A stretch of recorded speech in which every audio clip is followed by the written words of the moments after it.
What? Yeah. They're just getting rid of their whole site? They're changing it. That's the only reason anybody goes on there. Yeah, I know.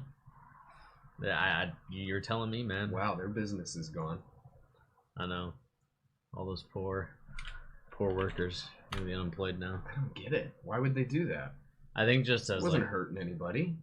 I think they were just trying to go. I think they're trying to go for make more professional. Yeah, more professional, like a different market. They're effed. There's already Patreon. I know. We're gonna be on there now, as our OnlyFans. Let's start it. What's up, Justin? How you doing? We're just still getting ready for the stream. Hope you're doing well. What's up, Justin? Let's see here.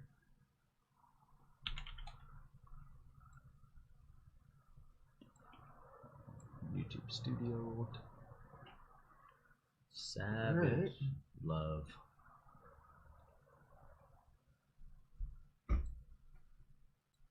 Customization. You want to go back for a second? Let's glitch the algorithm. Wait, go back to that page. What was that editing page with those options on it? Blood. Did you click on a video in particular that pulled up all those options? I don't think so. That was weird. I saw the child friendly. This is content for kids option. Oh. That's how you glitch the algorithm.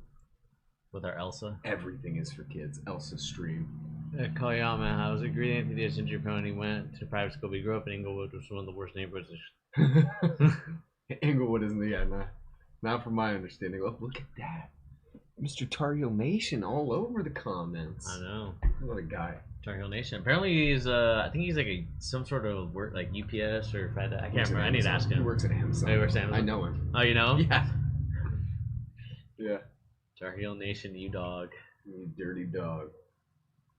Get you in a second. Yeah, you're good, Justin. I didn't know he would work there either, so that's on me. So before we get started really quick, I just want to kind of pull some things up for us to kind of talk about in the background. We're obviously going to talk about a lot of different things. We're going to definitely talk about the Draymond Green, Kevin Durant, who I think he's actually calling out, which I kind of say in the title. I think he's throwing shade at Curry and Klay Thompson in that aspect. Yikes. But before we get started, guys, I just want to let you know that we do have a merchandise store, and I know I bring this up all the time. We have a donation link as well. But there are merchandise items. If you are interested, we'll go to the live scene to kind of show you guys what we're talking about here. T-shirts, mugs, whatever you can think of, sweatshirts. So if you guys are interested, as soon as we kind of get this show popping, once we get to 1,000 subscribers, we're going to kind of move off Streamlabs and all this other stuff and go more towards a different direction. So the quicker we can get to 1,000 subscribers, the quicker I can get off of Streamlabs. And we know Streamlabs is a little inconsistent when it comes to their merchandise. So you can ask Tyrese about that one. He's still waiting on his mug. Oh, the mug, dude. But nevertheless, this is of course your boy Bernie here, along with Pete. What's up, guys? And today, guys, we are obviously going to talk. Like I said, we're going to talk about the Draymond Green, Kevin Durant kind of love show that they were doing a couple days ago. We're going to talk about what else? We're going to talk about, Pete. What else was on the agenda besides the tier list? I think a lot of tier lists, right? A lot of tier lists. And I think the biggest thing for us that I was gonna bring up for me was more so just kind of the biggest news and rumors. Of course, Terry Rozier getting that extension contract. We'll talk all of this stuff before we get into our tier list. But let's talk about this Draymond Green, Kevin Durant situation. And I'm just gonna read this article from the Bleacher Report, and then we'll kind of go into watching a clip for you guys to kind of see out there, and then we'll kind of get into everything as it pertains to Draymond Green and Kevin Durant and our opinions on it. So, with that being said, in the taped conversation, aka just Chips, which is their podcast show, Draymond Green, Kevin Durant shed some light on his departure from the Golden State Warriors for the Brooklyn Nets. Green asked Durant for his personal sanity if their argument during the game against the LA Clippers in 2018 drove Durant to lead the Warriors. Durant answered it wasn't an argument. It was the way everybody, Steve Kerr, acted like it didn't happen. Bob Myers then tried just to discipline you and think that would put a mask over everything. Durant went on to explain that he thought it was the first time Golden State had gone through something like that. He said that it would have been preferred that the players dealt with it and then go finishing their task of trying to win a championship. Durant stated that after the incident, he felt like everything around the Warriors felt weird. Green said the Warriors told him that he would need to apologize to Durant, that he was going to talk to Durant, but that he would need to keep it between the two of them.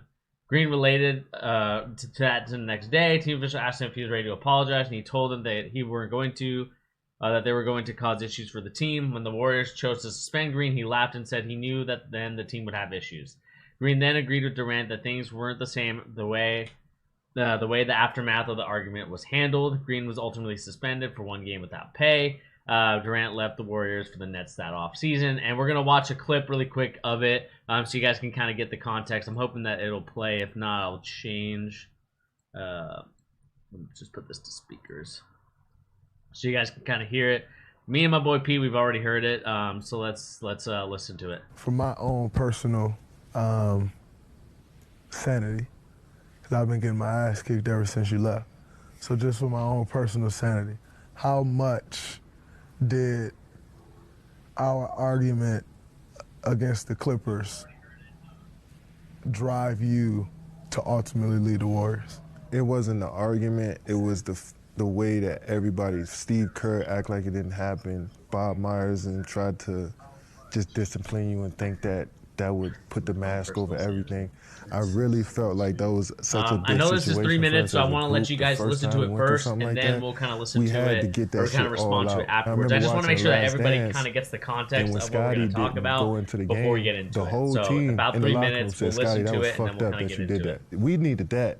We just needed to throw all of that shit out on the table and say, yo, Dre, K, like, that was fucked up that we even had to go through that. Let's just wipe our hands with that and go finish the task. I don't think we did that, and we tried to dance around it. I just didn't like how all of that, just the vibe between all of that, it just made shit weird to me. And I'd rather us be who we say we are, family first.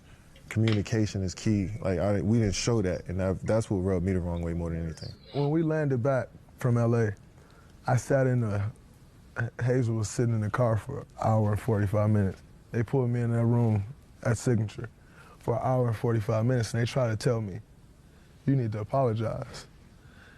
And I told them, I'll talk to Kay, but y'all aren't going to tell me what I need to say. Mm-hmm.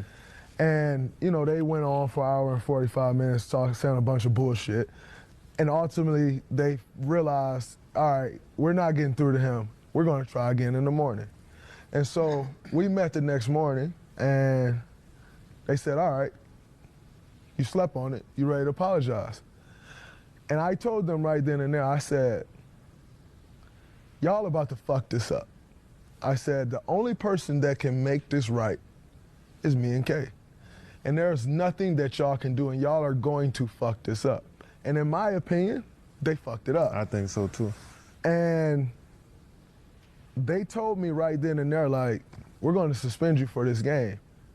I laughed in their face, literally laughed in their face.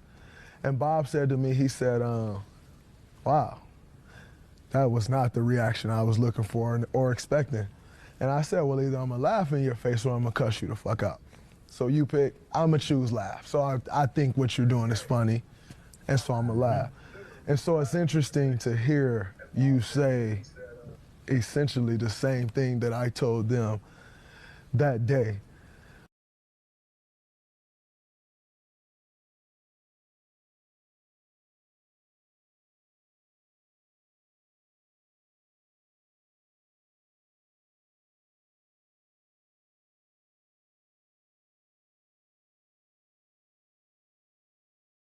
To there. Alrighty.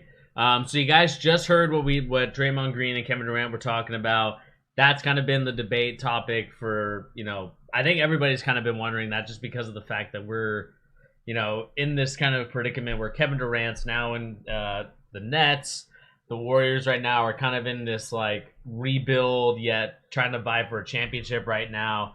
So Pete, you heard it. You read the transcripts. What do you make of this whole situation at hand? I can't stand these two guys. You can't stand them? I actually I kind of like Draymond. I like his on the court thing that he does, right? Like, I enjoy how aggressive of a person he is on the court, and just like he is his own guy, right? There's never really been a Draymond before in the league. But this is the most roundabout garbage nonsense I've heard in a long time in the NBA. Mm-hmm. Like, they tried to make me apologize, right? He even says it. They wanted me to apologize. Right. But the only people that could fix it was me and KD. Right. But I wouldn't apologize. But it's their fault that we're not together anymore. It's like, it sounds like it's your fault. It sounds like you just said it was your fault because you wouldn't apologize. And they had to talk to you like a child to get you to apologize. Mm-hmm. But and you still wouldn't do it. So, dude, I don't know. These guys are the two biggest clowns in the league to me right now. Like, at the very least, and I give a lot of grief to Kyrie. At the very least, when it's like, when the focus isn't on Kyrie, he's not out there trying to make the focus on him necessarily, right? It's just he doesn't have like a filter to not say the things he's supposed to in the heat of the moment, right? These guys are constantly looking for this sensitive NBA emotional, like the fans, like side with us. Look at how bad the big guys are, right? Yeah. It's just crazy to me. It's crazy to me. I have a different opinion as to why they're doing this than you do. Yeah. But let's hear. I want to hear your opinion. Yeah. So let's see here. I want to just kind of read some comments here from Justin and Sean. They're kind of lively in the chat. They're going off right now. We got Justin saying, "Yeah, I would never respect Draymond Green, a Draymond Green guy. Draymond Green, the most overrated player in the NBA history. IMO. Curry and Clay made him. He lost all my respect the first time he kicked Steven Adams in the nuts. I think he lost a lot of respect in that manner. People give Draymond Green respect like he's on the same level as Ron Artest, carried by two generational shooters. So overrated. Tar Heel, as a KD stan, this makes me sad." That's the best comment yet, Tar. That's the only way to feel. Because right now, and I'm sorry to cut you off after I just asked you. More than anything for these two guys, this is just embarrassing. Like, this is such an embarrassing, like, they're trying to throw shade at, like, Draymond still plays for the Warriors, right? Which I'll cut into my theory as to why he's doing this. Yeah, go ahead. I think part of the reason that Draymond is out in the public talking guff right now about Steve Kerr and Bob Myers is because they didn't do what him and Steph and Clay asked for them to do, which was to trade for a star. Like, I think that's really, this interview wouldn't have happened if they had done what they asked for. However, it was just another excuse for Draymond to try and air his grievances and get this power. The problem for Draymond is that he doesn't really have any power. Yeah. Like, he's not as good as he was. Like, he's still a really serviceable guy in the league right now. Yeah. But dude, he's gone. He's gone. Yeah. You think he stays there after this?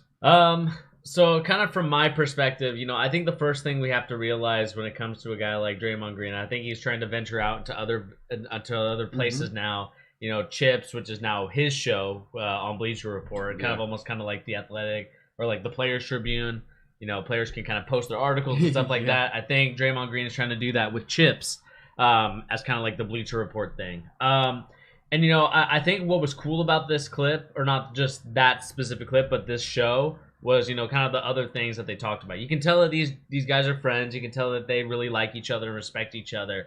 And I think the other stuff that they talked about in the show was really cool. Yeah. But now when it comes to Draymond Green and Kevin Durant talking about that whole situation, I know that their perspective is, let's try to have the people side with us because, a lot of media outlets, media pundits talked about, everyone's got the story wrong.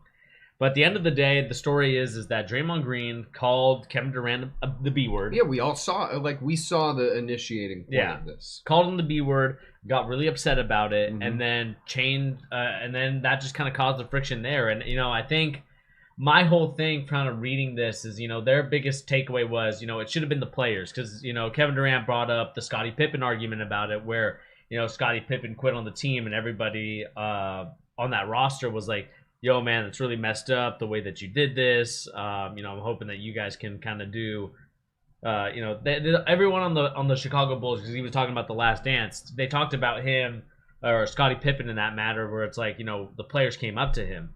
My whole thing, and the reason why I blame, or I think this is a shot at Steph Curry, obviously because we talked about how Steph Curry was the most loved Warrior of all time, and he always will be, just due to the fact that he was drafted there, the team picked him, he was grown there. And for a guy like KD who's just trying to still find that home, and I think maybe he did find it in Brooklyn. We'll see if it lasts.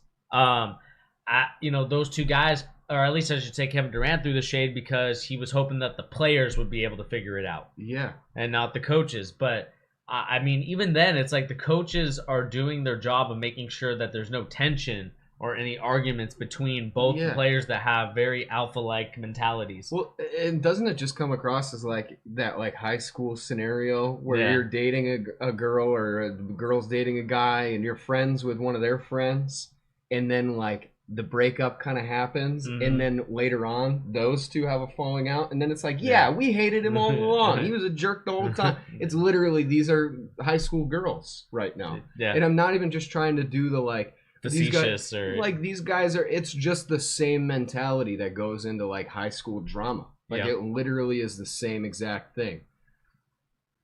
For me, the bigger one, right? Like Draymond in this whole situation just looks like an idiot, if you ask me. It's more stupid than anything else. Just because like you still play for the team, you wouldn't have anything if it wasn't for the Warriors, really. Yeah. Like, let's be honest. Like, I see a lot more value in Draymond than some of the people in our chat do. Like, I think he's a much better player than Ron Artest was. That's just me. However, the problem with that is it really wouldn't have happened the way it did if it wasn't for Steph Curry, Clay, and the system that made it work, right? Like the small ball lineups that they created.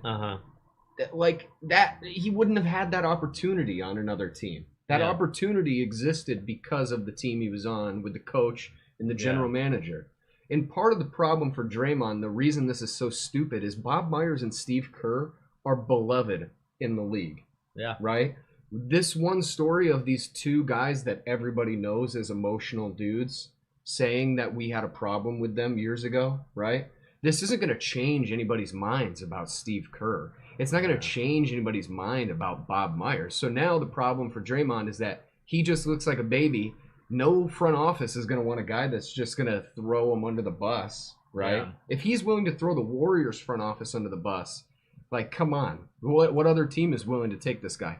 For KD, though, that's where the embarrassing thing comes in. Because it's like, dude, what are you even talking about this anymore for, right? You're talking about a fight where somebody called you a name 5 years ago. As if it's the reason you are where you are. Like we're in The Butterfly Effect starring Ashton Kutcher, right? Like that one thing he said to you, and the fact that they tried to make him apologize to you is a problem to you, Kevin Durant. Why? Why do you care so much? Either way, if he calls you the name, you call everybody names. 2, if they want to make him apologize to you, they're trying to help you. I don't get it. How can you have a winning team if the guys are on the wrong page and then blame them for wanting you to get on the same page? Yeah. This all screams, this is Kevin Durant being Kevin Durant. Yeah, and I think that my biggest takeaway from this is that both these guys are kind of like, it's the way that like we talked, kind of going back to the high school mentality, right? You talk about a player that just always remembers that big high school game where he rushed for 200 yards and 4 touchdowns. Kind of high school sets, or like I scored 50 points in a game, and that's the reason why we won the state championship. It's the same mentality when it comes to like Kevin Durant and Draymond Green. These two guys just want to continue to talk about this storyline because it is a juicy storyline for everybody. Everybody is interested in what really caused the demise of the Golden State Warriors. They were supposed to be the next dynasty, right? The next Lakers, the next Chicago Bulls, and they kind of fell short of that, and I think a lot of people are still trying to figure out the reason why, and now we're kind of seeing this sort of situation as it pertains to Kevin Durant and Draymond Green, where it's like they both said that management messed it up, but really I just think these two guys don't really take, and I think a lot of news outlets and places kind of said it. Besides this, I thought it was a pretty cool the idea interview, is cool, right? Like interview or like what Draymond Green does, but it's just two guys not taking accountability for their actions. Never. Especially when it comes from Draymond Green's side, talking about laughing at management, Yeah, as if that makes the situation like go in your favor or anything. I would just say you look like a big baby. Yeah, and to me, like, the frustrating part about it is that, like, look, you messed up, and that's fine. Like, Yeah. I think at the end of the day, you have to move on and live with the fact, Draymond Green kind of talked about it. Now he's getting his butt kicked comparatively to when, Kevin Durant was on the team. And I just think that, like I said, it's two guys not being able to take accountability for their actions. And then, you got a lot of, you got Stephen A. just, I feel like, surcaps a lot by saying that, like, multiple, I've talked to multiple people and, this situation caused a lot of distrust with the Warriors organization. It's like, if anything, I trust them a little bit more because it means that they have your back when it comes to players that are day ones there. Draymond Green's a day one player from there. Sure. And to me, the frustrating part about it is that, I don't think Kevin Durant sees it from that perspective. And, I just think it comes from just the social media stuff that continues to haunt him to this day. I think for Kevin Durant, it's almost like and I'm not going conspiracy theory Pete, right? I think if anything, it's just a fact of Kevin Durant and what he's been doing for the last couple of years. Yeah. I think Kevin Durant is like the things that people always say about LeBron is like the GM on the basketball side of things. Like that's Kevin Durant on the business side of things, right? Yeah. Every opportunity that Kevin Durant gets to like grab a little bit of the power away from like whether it's the media or the league or a team, right? Mm-hmm. Or the narrative itself. It's always Kevin Durant looking for a way to wiggle in to get the story to lean in his favor, right? Yeah. And for me, the funniest part and the most ironic part, excluding Stephen A. because he's the biggest fool in all of sports media, in my opinion. Yeah. But Max Kellerman might be a second. They're close. That's why they're good together. They're both idiots. However, the funniest part to me is like for two dudes who are constantly bemoaning the media, they're doing everything the media does, except just for their own sake, right? They're twisting a narrative from only their perspective. They're looking back with a different hindsight than they did maybe a year ago to make it suit the agenda. Mm-hmm. And they went with the biggest names they could throw out there. The only thing they could have said that would have made more juicy drama would be if they had said Steph Curry specifically. Yeah. Right? But I find it even more funny they didn't say his name at all. Yeah. And to me, I think that's the reason why they don't want to start drama or beef with anybody. But I really do think it's Steph that at least, what's his name? Kevin Durant is upset with. That I think he is a guy that, kind of, I would say is a little bit jealous of Steph Curry in the sense that, you see all the love that Steph Curry gets in the media. He's a smaller player. He shoots threes. He poops on the court. He's more likable. In a sense. And I think that's kind of the reason why you're getting. Maybe get those brakes checked. But it's just one of those things you look at it, and to me, like I think the reason why, I think Kevin Durant, that moment of if it's between me and Steph Curry, they were always going to pick Steph Curry no matter what, and I just think that still. Leaves a sour taste in Kevin Durant's mouth. I think it's the same way with, with Russell Westbrook in Oklahoma City. I think it's the same way. I think he's, with the way that management kind of loved Russell Westbrook a lot more than Kevin Durant. But I will say, if we're going to look even more hindsight 2020, I think if they would have stayed in Seattle, Kevin Durant would have been there throughout his whole career. Dude, I don't know. I'll go butterfly back there, Ashton Kutcher style. I hate to like try and like psychologically analyze these guys because I don't know these people. None of us know these people at all, right? Kevin Durant could be a really different person behind closed doors. Mm-hmm. However, the KD that we get in the media is a guy that, in my humble opinion, doesn't mean much. I think he's a guy that just lives in a pool of jealousy. Like at all times, there's like this underlying, like all his moves he makes is out of this sense of I need to do this because this guy did it, or I need to have mine be bigger than this person's, right? It's always the same thing because you can even look at all the shade he's thrown at LeBron in the past and different moments with that, and then look at what he's doing with the Nets. He's doing the thing that LeBron invented, which is the super team of his own creation in a town where he's not really from or has any connection to, but then he makes it that, and then he builds it in his image, right?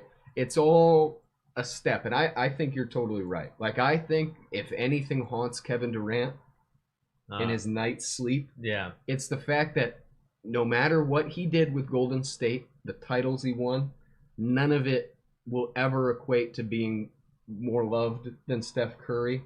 None of it. It'll never be that. So I don't know. I don't know. It's really an embarrassing look for both of these guys. With all the soft stuff KD been doing lately, you better win the third ring. If the Nets don't win, it might be worse than the 2011 Heat. It should be. It should be.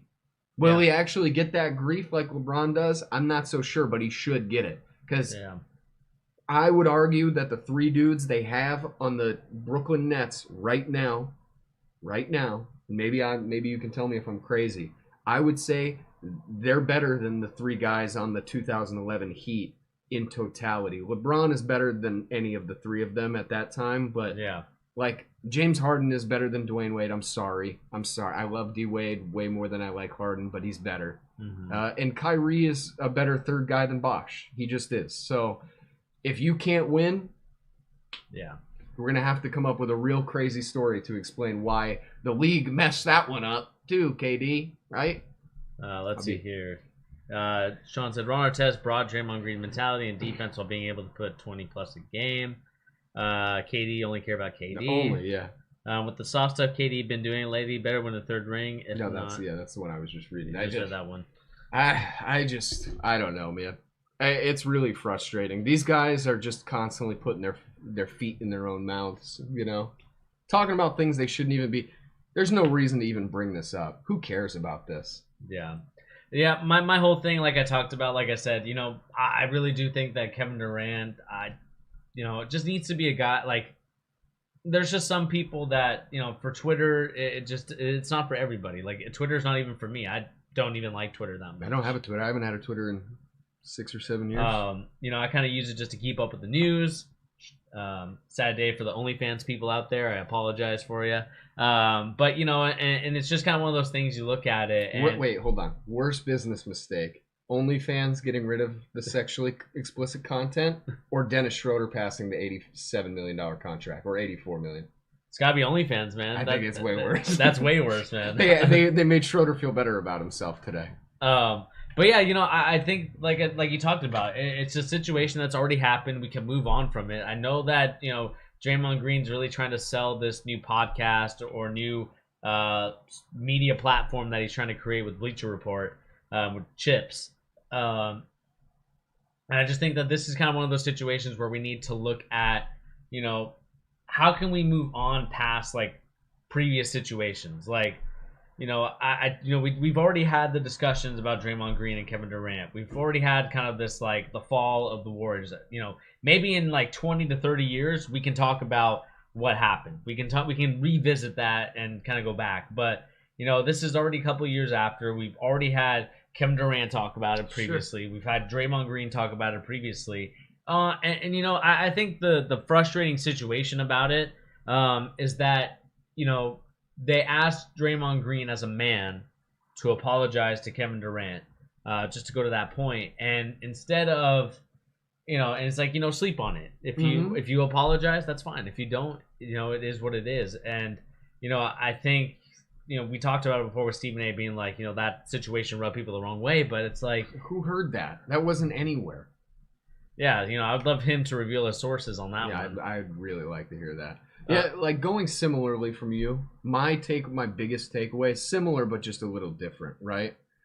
I will forgive anybody for making a mistake in the moment for the most part, right? So, like, I think the story of Draymond, well, he says it as if he was being a badass or something, right? Yeah. Like, I laughed in their faces when they told me to apologize, right?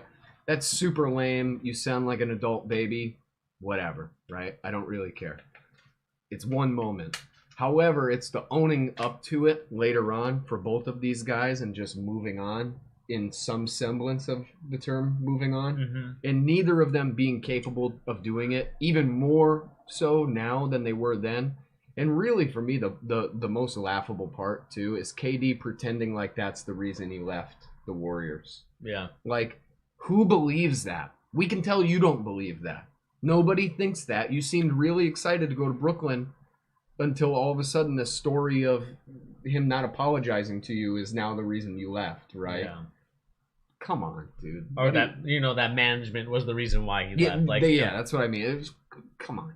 No, it isn't. No, I mean, and it's okay if that's not the reason why he left. I just think that these guys need to be real honest. I mean, now they can't. And that's the thing. Like, we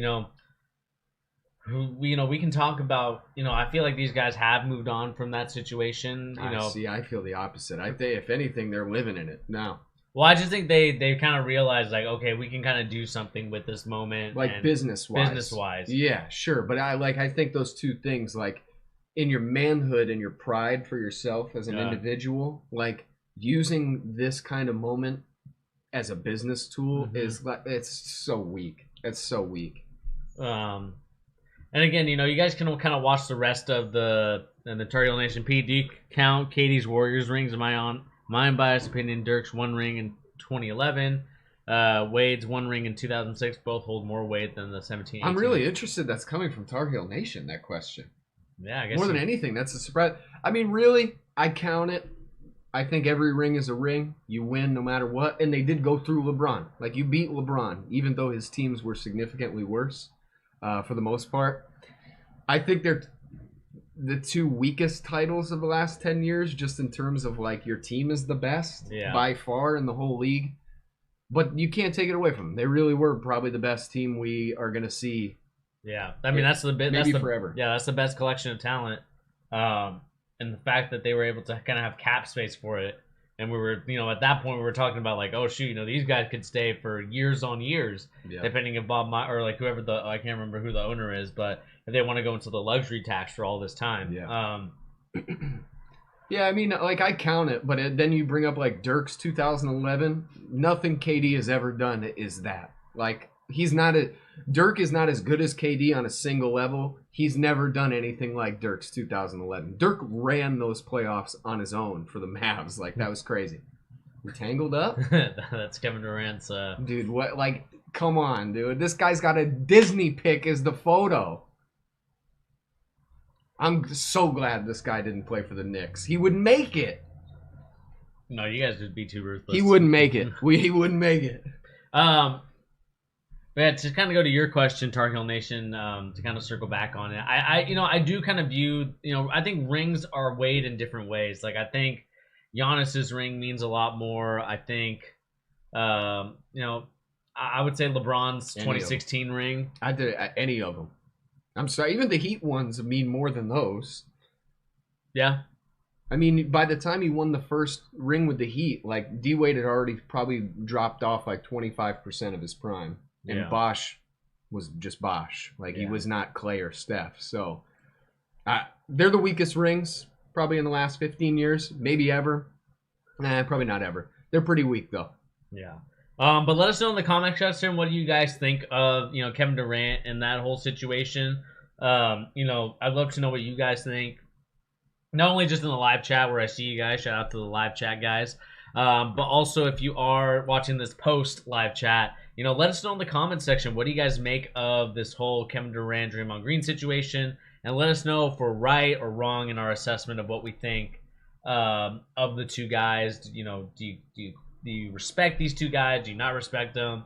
And like I said, let us know in the comment section down below. I don't think there's really that much to talk about in terms of other news. I think, we could talk about Terry Rozier signing a 4-year extension. I'm not sure where the Charlotte Hornets have this money from. It seems like they got money left and right. Michael Jordan finally breaking out the shoe bags. Yeah, those Jordan bags. I mean, there's that. It's not positive or negative. I just think it's a move that, doesn't really bring him too much. Wolves continuing to seek a Ben Simmons trade, it looks like. I know California, me and my boy Tyrese, our boy Tyrese, he was talking about, Sacramento Kings. He was kind of in agreement where I think they should go, where I think Ben Simmons should go. But other than that, there's not really that much news. Nope. Other than I think we should talk about this LeBron James news, because this one to me is a little bit more interesting, and that is, of course, LeBron James receiving 0 first place votes as the best player in the offseason survey. Crazy. It's like, the more I keep reading this headline, the more I cannot believe that none of these people voted for him. Yeah. It makes no sense. And I know Tar Heel Nation are going to have a problem. I know some of the people probably disagree. If I have a gun to my head and I need to win a basketball game in the year 2021, there is literally no way I will take anybody but LeBron James right now. Not Iguodala? Nobody. I don't care. I'm not taking anybody until LeBron actually falls off a cliff. And he hasn't done that. Like, we cannot look at that first round exit last season as an indicator that he's, like, completely washed as a player. Yeah. It just doesn't make any sense. He's still LeBron. He's never really dropped off at all. Yeah. He has every tool in his bag, every single tool. If he needed to play in the post 48 minutes a game, guess what? He'd be the best post player in the league, without a doubt. Gillard episode got BGN. I mean, what's that have to do with the discussion, though? Like, you have a super team. What about Kevin Durant? Kevin Durant's team is way better than the Lakers. Chicago. Sean and I, this is our dude right here. I don't like that take. Just because, it's I just think he lives in his own narrative world. But let me just kind of read a little quick the excerpt of what ESPN had to say about this. ESPN kind of took this from NBA Central, and then kind of took this from Cups the Legend, kind of a LeBron James someone that LeBron James is familiar with, and I just feel like ESPN, this is kind of where they're taking all their stuff from. So shout out to those two, especially Cuffs the Legend. I'm a big fan of his. But let me just kind of read what ESPN had to say. So LeBron James took Twitter to react to ESPN's offseason survey of 10 NBA scouts and executives. I mean, again, 10 NBA scouts and executives. Why only 10? Why 10? Yeah. And then James responded to a tweet sarcastically saying that he's washed up as a player, and then sent out separate one, responded to a tweet, aka Cuffs the Legend, and his stuff. And so that's kind of the tweet there. So I just want to let everybody know that this is kind of the storyline, so you guys can kind of follow it. But they talked about it kind of fueling for next season. In a survey, Milwaukee's book, Giannis, Kevin Durant evenly split the vote amongst the 10 scouts and executives for the title of best NBA player in the league. I could rant about this 5 different directions. All right. I'm going to let you go first. But yeah, I agree with you in this sense. I just think that this is kind of one of the dumbest things in the world because, at this point, LeBron James has yet to kind of shown any significant decline in his ability at this point. He's not the worst player in the world. He's not even the worst superstar. I would give that to Paul George still. Yeah. But to me, it's like, we're talking about, a player that's still to this day one of the best players in the league. No matter ever. what, ever. And it doesn't matter what the situation is. I would definitely take LeBron James over a lot of these guys because due to the fact that he's able to do everything. But just the fact that I think we can go in the direction of 10 scouts, right? It's just like I want all 30 teams involved if we're gonna do these surveys. I think right now the media and just people are starving for NBA news. They're starving for NBA some sort of content. Yeah. It's kind of the reason why you're seeing all these photoshopped edits of the schedule being released, and then you see the Christmas Day game where where it's Westbrook and Kyrie and they're both wearing snow gear and stuff like that. Yeah. It's the same thing with this. It's if it's 30 teams, then it's oh shoot, okay, now they really don't believe in LeBron James. Yeah, 10 is asinine. Yeah. Not only that, it could be 10 scouts and an executive from one team. These teams have more than one scout. This is ESPN's biggest problem is there's no accountability for them either. Just like we were talking about KD. They can just throw that out there with no explanation as to what it means. And then people take it as if it's gospel because 10 scouts and executives said it. Yeah. Who are these people? Jalen Suggs to Orlando Magic. Best move off season. Sean, shout out to you. I know that's your guy. Look at it though. There's only 10 votes to go from. It's garbage. Patty Mills made the list with 1 vote.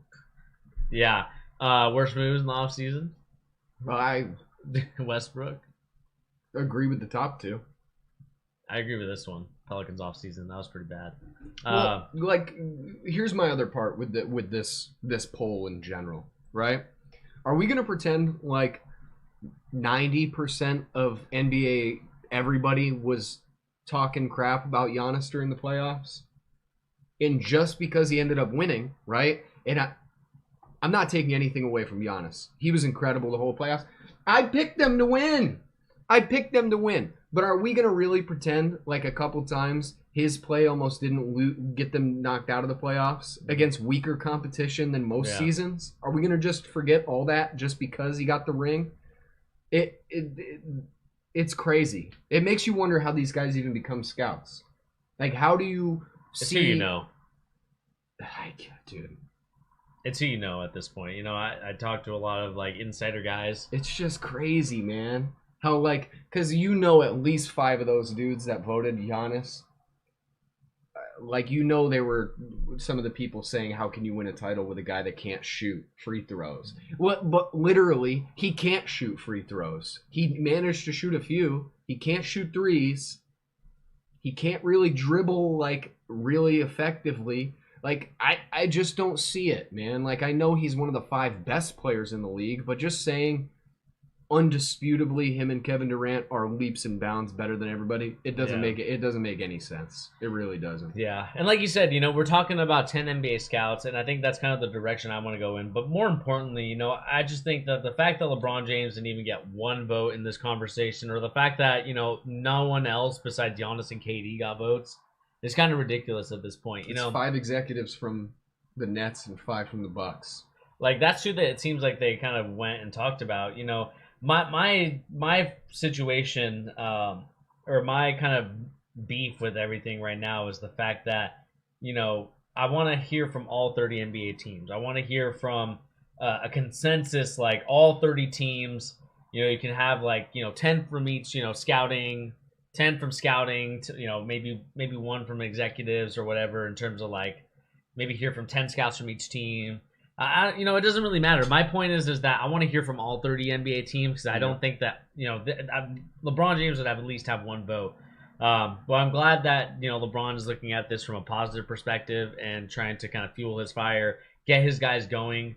You know, we kind of talk about Michael Jordan in the past would do that in terms of, you know, he would try to find anything to get him hyped or motivated. And I just feel like you're going to get the same thing from LeBron James this season. I do think that this Lakers team, you know, we'll kind of talk about it in our tier list. I do think they're going to do some damage this season and win the championship. Like, I think there should be a lot of dudes on a lot of teams who see this headline. They're like, God dang it, man. Why'd they have to say that? Like, now you got LeBron really, like, you know this, when you're that good and that competitive, this type of stuff, like, he doesn't just tweet about it just because. It really is a thing. So, I don't know, man. I'm a LeBron stan by nature. Even if I wasn't, like, I'm not even going to say I would pick him as the best player in the league 10 times out of 10. You could catch me on a day where I probably would pick Kevin Durant.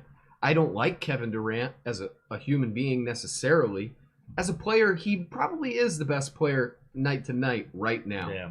1 single game, if I'm picking the best player in the league, and now just from the mentality, everything that comes from winning, I'm picking LeBron. Yeah. Picking LeBron. Yeah, I think LeBron James is going to win. I think he's going to prove to everybody this offseason. God, I hope he does. LeBron gets motivated by these things. KD gets in his feels. That's exactly it. That's the difference. And I'm going to sound like a guy that's won something. I haven't won very much in my life. That's the difference between a winner and a lifelong loser, right? Kevin Durant happened to be on a great team. He hasn't won anything on his own. So, prove me wrong. I'd like to see it. Yeah, and you know, that's kind of the thing that we're going to look at when we kind of continue to monitor situations and continue to kind of wait for the league to get started again and see, like, who's really going to be that title doesn't excite me. But, you know, we're going to see this come regular season, like we talked about. Yeah. Right now, everybody's kind of, you know, doing their postseason edits and, you know, pictures of, you know, these Photoshop edits that we're seeing out here. Not to call out Hoop Central, but they're kind of one of the biggest. Hey, you got to make content somehow. Got to make some content. We're still waiting for this to happen. But we talked about opening day, and we got, like I said, we got even Bleacher Report is guilty of this, right? Where we had what was it? We had LeBron, Melo, and AD, and then we had Patty Mills, Kevin Durant, James Harden, and Kyrie Irving, and then they forgot about Russell Westbrook from the Lakers side. It's like, I just think right now we're waiting for that. We're just waiting for the regular season to start, which won't start for a couple months. October is like the official start date, and I just think that right now we're still in that wait and see mode. So, at the end of the day, I think that this is going to be motivation for LeBron James, and we're going to see him and the Lakers kind of carry this out. What did you think of the 2K ratings? How was Joe Harris, number 3? The dude couldn't hit a shot for 5 straight rounds or what was it, 4 straight rounds of the playoffs. Yeah, let's look at this. Hold on, let's see. 96 LeBron. All right, they just went 96 for the top 4. One didn't want to cause any controversy there. Yeah, that's just 2K at this point. 95 for Kawhi, 95 for Jokic, Embiid. I'd probably give Embiid maybe -2. Come off it, you're crazed. He's injury prone. I'm sorry to say it. I would put him ahead of Kawhi right now. You put him ahead of Kawhi? Right now, yeah, definitely.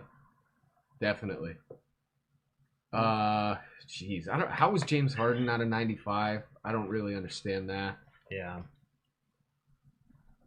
You guys gonna be on my team this year, maybe? Probably not, man. 2K never changes for me. Yeah, I'm probably just gonna be more of a my career. That's usually all I do. And just kind of play with my friends, kind of that. My GM is where I live. And then my GM, and just kind of doing some online stuff with my friends. Maybe if I kind of get invested into it, but at the same time, I'm just not really a big fan of 2K's version of Ultimate Team. Click on that one. I want to see that up close. You want to see the top 5 3-point shooters? It's very interesting. I mean, I guess it's just the standard 3-point shooting names, right? Yeah. It's just the names you think of. The Joe Harris at 3, I know he's tied with the other 2 guys. I don't know, man. I didn't see that man hit a lot of threes. As many as 47 from 3 last year. I mean, I guess in the regular season, man. But still, not when it matters. Not when it matters. Seth Curry hit a lot more threes in the playoffs than Joe Harris did. Way more that mattered, that's for sure. Talking about the top 5 dunkers. The dunkers. Aaron Gordon? They just basically go by who did good in a dunk contest before, or who do we think would do good? But how is Buddy Hield not ahead of Joe Harris? Any of those 3 guys. I'm sorry. I'd take Buddy Hield from 3 over the other 3 guys on that list. Give me him over Duncan, over Seth. Over Duncan? Yeah. Dude, Buddy is wet, and he's never not been great from 3-point line in his time in the league. I still think a good team should go get him now before another good team gets him. But put him on a good team with a lot of spacing, and he's yeah. All right, but let us know in the comment section, what do you guys think of the 2K ratings? I know we didn't really make a planned segment for this, but I just think at this point it's just not here to cause any controversy, right? You got basically at this point 96 as the highest overall, so I think it was just there not to create any controversy. Doesn't it kind of look like he's getting kind of emotional about the fact that he's not number 1 in the picture? He's look at it, he's side-eyeing it. Why not? We have the same rating. Why am I not number 1? I can see it. Seems a little fishy. Will the Knicks make it out of the first round? I'm sure they have some great insight in that video. Trae Young's only an 89? Yeah. Yikes, man. Should be at least a 92, man. He had a great... Made it to the Eastern Conference Finals. Yeah. 2 games away. God, 2K. Something else. Should we go to the tier list? Let's do it. I think we get right into tier list time. All right. Because it kind of feeds off of what we were just talking about anyway. Yeah. We're just going to do a quick tier list of kind of the NBA teams. I think we should do first kind of the off-season. Okay. And just kind of say which team had a great offseason, which team didn't have a great offseason. This is of course including the NBA draft. This is including a lot of different things and variables into this. So let's get started with let's talk about the Pacers. The Pacers didn't really do too much this offseason. They got Duarte, I think, is kind of like their big move. They got a new coach. What do we think? The Pacers. I don't think they did much, but I don't think they were bad either. I'd say they were a C for me. C? Yeah. Yeah, I agree with you. I think C is probably the right range for them. They have Domantas Sabonis. They're going to try and build off him as kind of their main guy.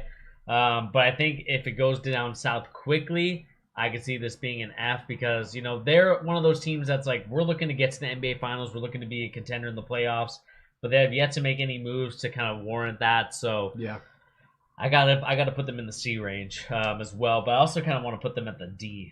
Yeah, I'm going to put them at D. You think so? See, I think my big thing with them is they didn't make any, stupid moves, right? They didn't panic trade Sabonis. Mm-hmm. They didn't... I don't know. I liked it. It is what it is. What are they going to do, really? They didn't go spend on anybody they didn't really need to have.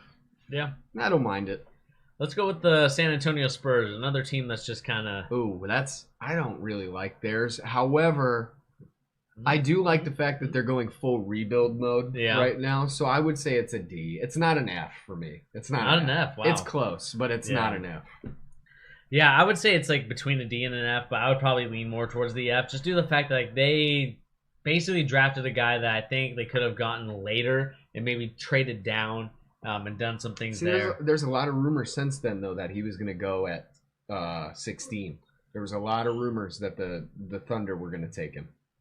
Thunder are crazy. But I would put that at a D range just due to the fact that it's they didn't really do anything. I mean, they got rid of DeRozan's contract, which is nice, through a sign and trade, so they created more cap space for themselves.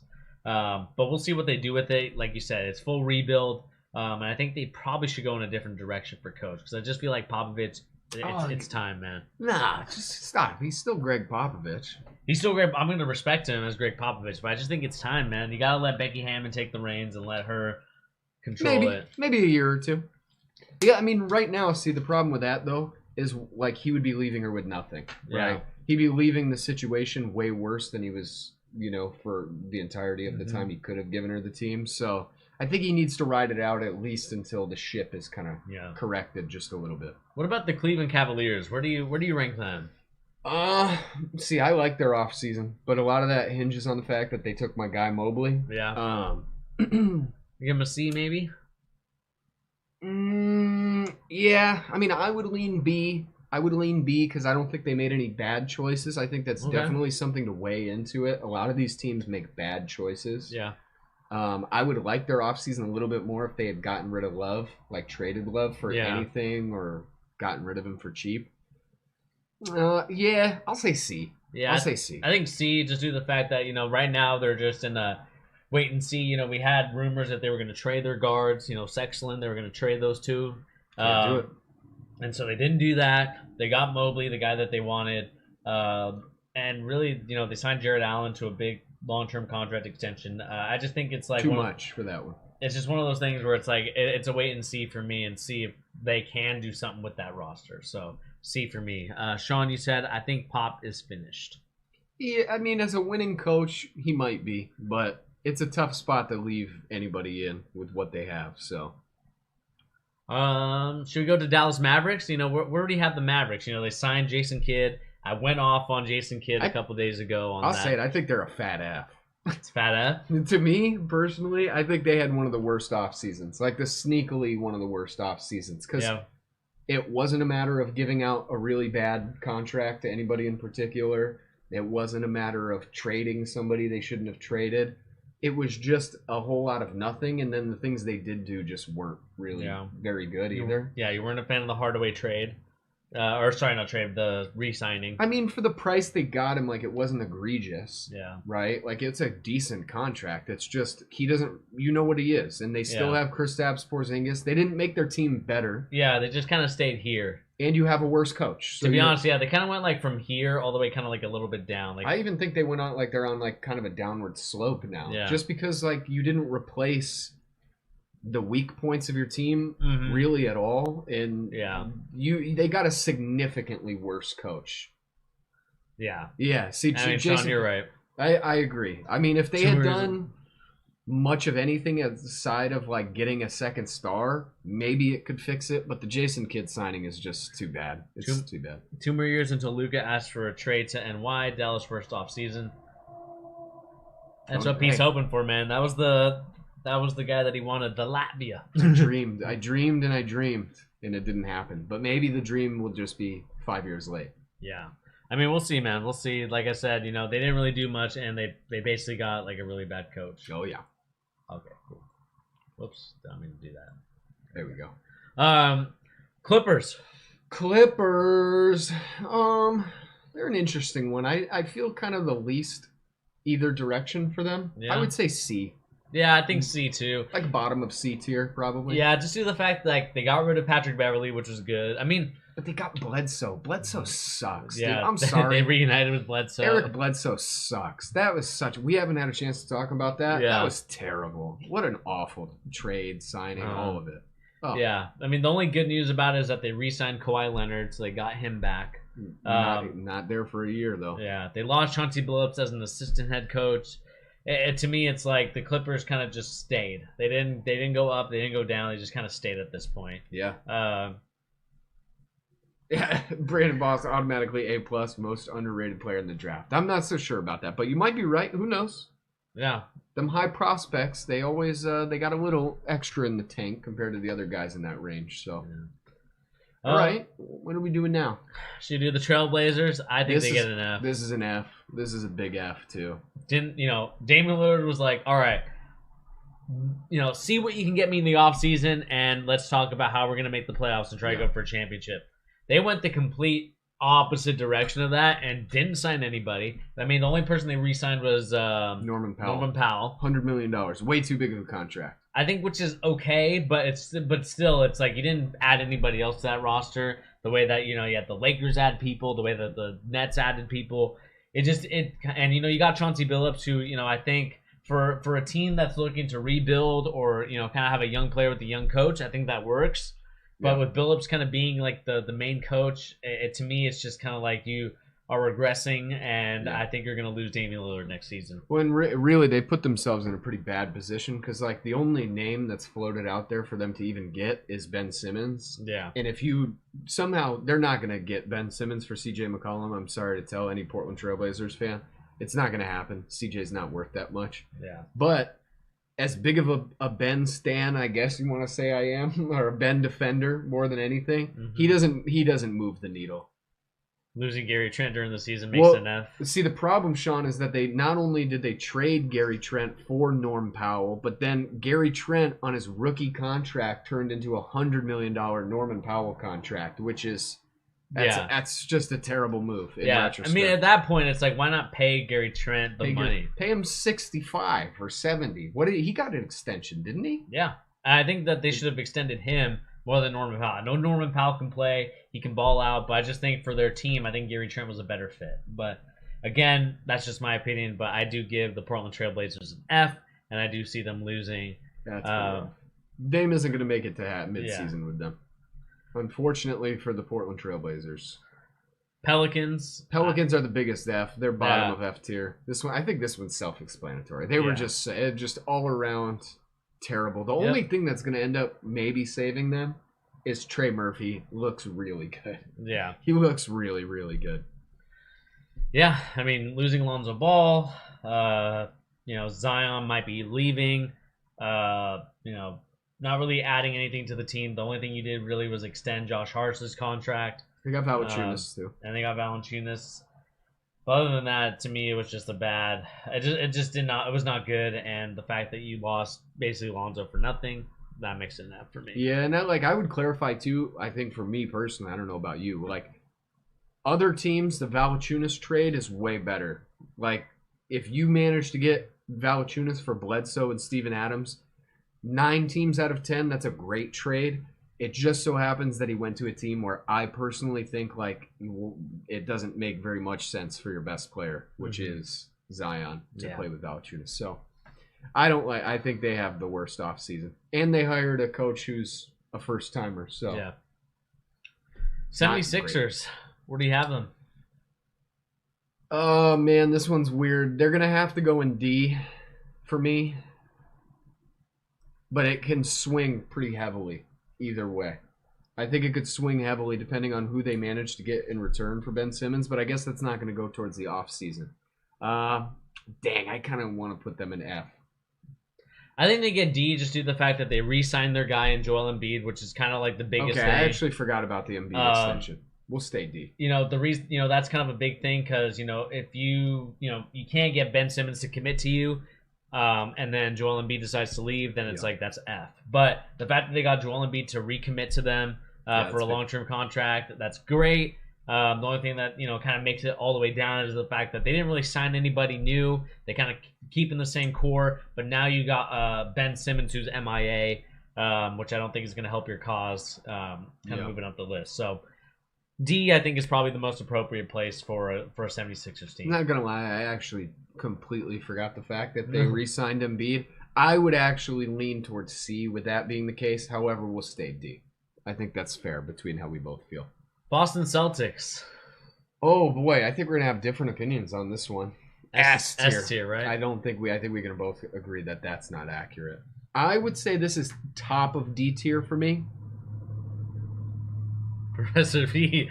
I know we're all at the bottom. We're all Dr. at the bottom. Bernie are top graders. I think they're top of C for me. Yeah, I think they're a C. I think, kind of what I saw from the Summer League, and again, Summer League is a hell of a drug. Yeah. I thought I liked what I saw, even though we kind of got our butts kicked in the championship game. Maybe this is my bias side kind of getting into me, but I do think that, getting Tatum and Brown to re-sign to long-term deals is great. Marcus Smart, that contract is tradable. Not my best, or not my favorite kind of contract on that team. Losing Fournier was not great. Losing Fournier was not that great, but I just think that, with the way that everything was going, I think it was going to be hard to keep him anyway. It was, yeah. Kind of C, because they're kind of one of those teams that's like, they didn't go up, but they didn't go down. They just kind of stayed the same, if anything. It's kind of what, and I would honestly, I could even borderline put them in B for me. Yeah. And part of the reason, and I've tried, you and Tyrese and I have gotten into this debate multiple times. Oh, shoot, no, my glasses are over there. Can you pass me my glasses? Oh, yeah. This is a professor segment. We're good. We're fogging up my glasses. Oh. For me, the Celtics were the ultimate wait and see team this Yeah. offseason. There was really nobody they could have signed that they wanted. The only person they could trade that they really want, they can't trade for yet. Yeah. So I like it. I like what they're doing. They're not making any bad choices. They're not really doing anything bold because there's nothing bold that's going to win. So I like I would put them B, but we could stay C on this one. I keep doing that. Let's go with your Knickerbockers. This is a fat A. You're going A? Come on, that's an A. I think it's more of a B. I would even lean to S, which I think should law of average put them in A. I think it was a great offseason. Maybe I'm just biased from the fact that it's the best offseason they've had. If we go from the last 5 years of off seasons, it's certainly not an F. Yeah. I mean, if we're comparing law of averages to other team or just their own team, is an S tier. Summer League really changed the way I felt about the Knicks off season. I was already pretty happy with it because they're close to the Celtics in the sense that they have to be kind of a wait and see team. Yeah. But the one thing for the Knicks, there's only a couple teams in the whole league like this right now. They have too many playable dudes. They really do. Which if you can go into your offseason, add enough dudes where you have too many good guys to get minutes to, it's always a win for me. And it didn't really cost them much. I think the Nerlens Noel contract is a bumping down point. It's a little too high. I think the Derrick Rose one is way too high, but I get why they did it. Hey man, I mean for Nerlens Noel, that's not bad, I think it's too high. That $70 million that he rejected. It's better than that, but it's still too high, unfortunately. Yeah. I love all the young guys we got too. I was already kind of happy with them, and I know I disparaged the draft night with just the trade downs. You cannot look at that summer league and be bummed out about those guys. I mean, Quentin Grimes looks amazing.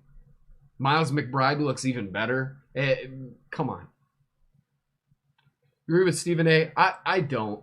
I think Stephen A just makes things up just to make it up. We're still not we're not a championship contending team. It really would depend on the matchup.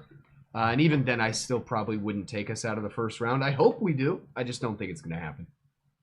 Plus, it's too early to say. If we trade for Dame 2 months into the season, I mean, come on. You know, Stephen A. was the same guy that was like, oh, well, maybe Kevin Durant didn't sign that contract extension because he might be going to the Knicks. Immediately signs an extension with the Nets. You know, I think the Knicks get a B for me because I think some of the moves that they made are just like, they're good, but they're not great. You know, getting Kemba Walker for a cheaper contract. That's an S for me. Is kind of a B. See that? Because to me, it's like he's inconsistent at this point. You know, you're not getting the young Kemba Walker from the Bobcats days. You're getting he wasn't even that good for the Celtics. And then he was an all-star like a season and a half ago, though. To get him for $8 million, I think there's a lot of teams in the league that would have been real happy to sign him for 12 or 13. Does he start or does he come off the bench? He's going to start. Yeah. Okay. He's a better point guard than any of the guards we have. Better than Derrick Rose? Yeah. Okay. I think you're just very, very down on him from watching the inconsistencies as a Celtics fan. I would argue. And now you're going to watch him as the inconsistencies as a Knicks fan, and then you can see. Yeah, we can share that as Eskimo brothers. I would just argue a lot of that has to do with his injuries. Like, it's the same way I tried to tell you. But is he going to be healthy for you guys? Maybe, but that's not his fault, necessarily. It's the same way that we used to debate about Gordon Hayward with the Celtics. And look at what Gordon Hayward's done with his 1 year not on the Celtics, right? Mm-hmm. That's my fault. Sorry. Okay. It was the watch.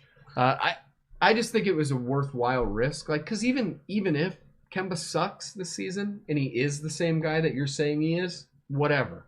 It's $8 million on the books next season. We can just cut him, right? Or trade him. He's an expiring. So I thought that signing was an S. Plus, it's one of those things where, as a Knicks fan and New York people, it's a huge win for the fan base. Like, Knicks fans love that dude. Nah, I just think you're living in that, like, we didn't get LeBron James from 2011. And this has nothing to do with that. I'm not super high on this. I hope he's not our starting point guard after next season. I hope we have a better point guard. I think you're going to be in for a rude awakening. I give it a B just due to the fact that I think the guys you did draft were great. And those were great pickups. Again, Evan Fournier I think was too expensive. Good player, but still a good player.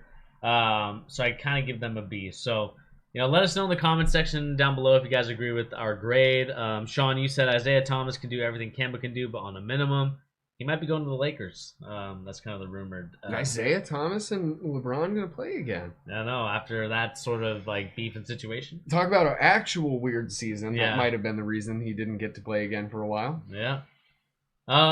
Let's see here. Let's go with the Orlando Magic. This is an A. I mean, I think this is pretty comparable to the Knicks, but I'll say A just because they got Suggs. Yeah. I give them an A too. I think Suggs, kind of like you saw in the ESPN. Two scout and manager survey that they had. Yeah. They really had a great offseason because I think Suggs is a generational talent. And the fact that the Toronto Raptors kind of oversaw that and went with the guy that I think could be a good player. Kind of, to me, it reminds me a little bit of Pascal and OG.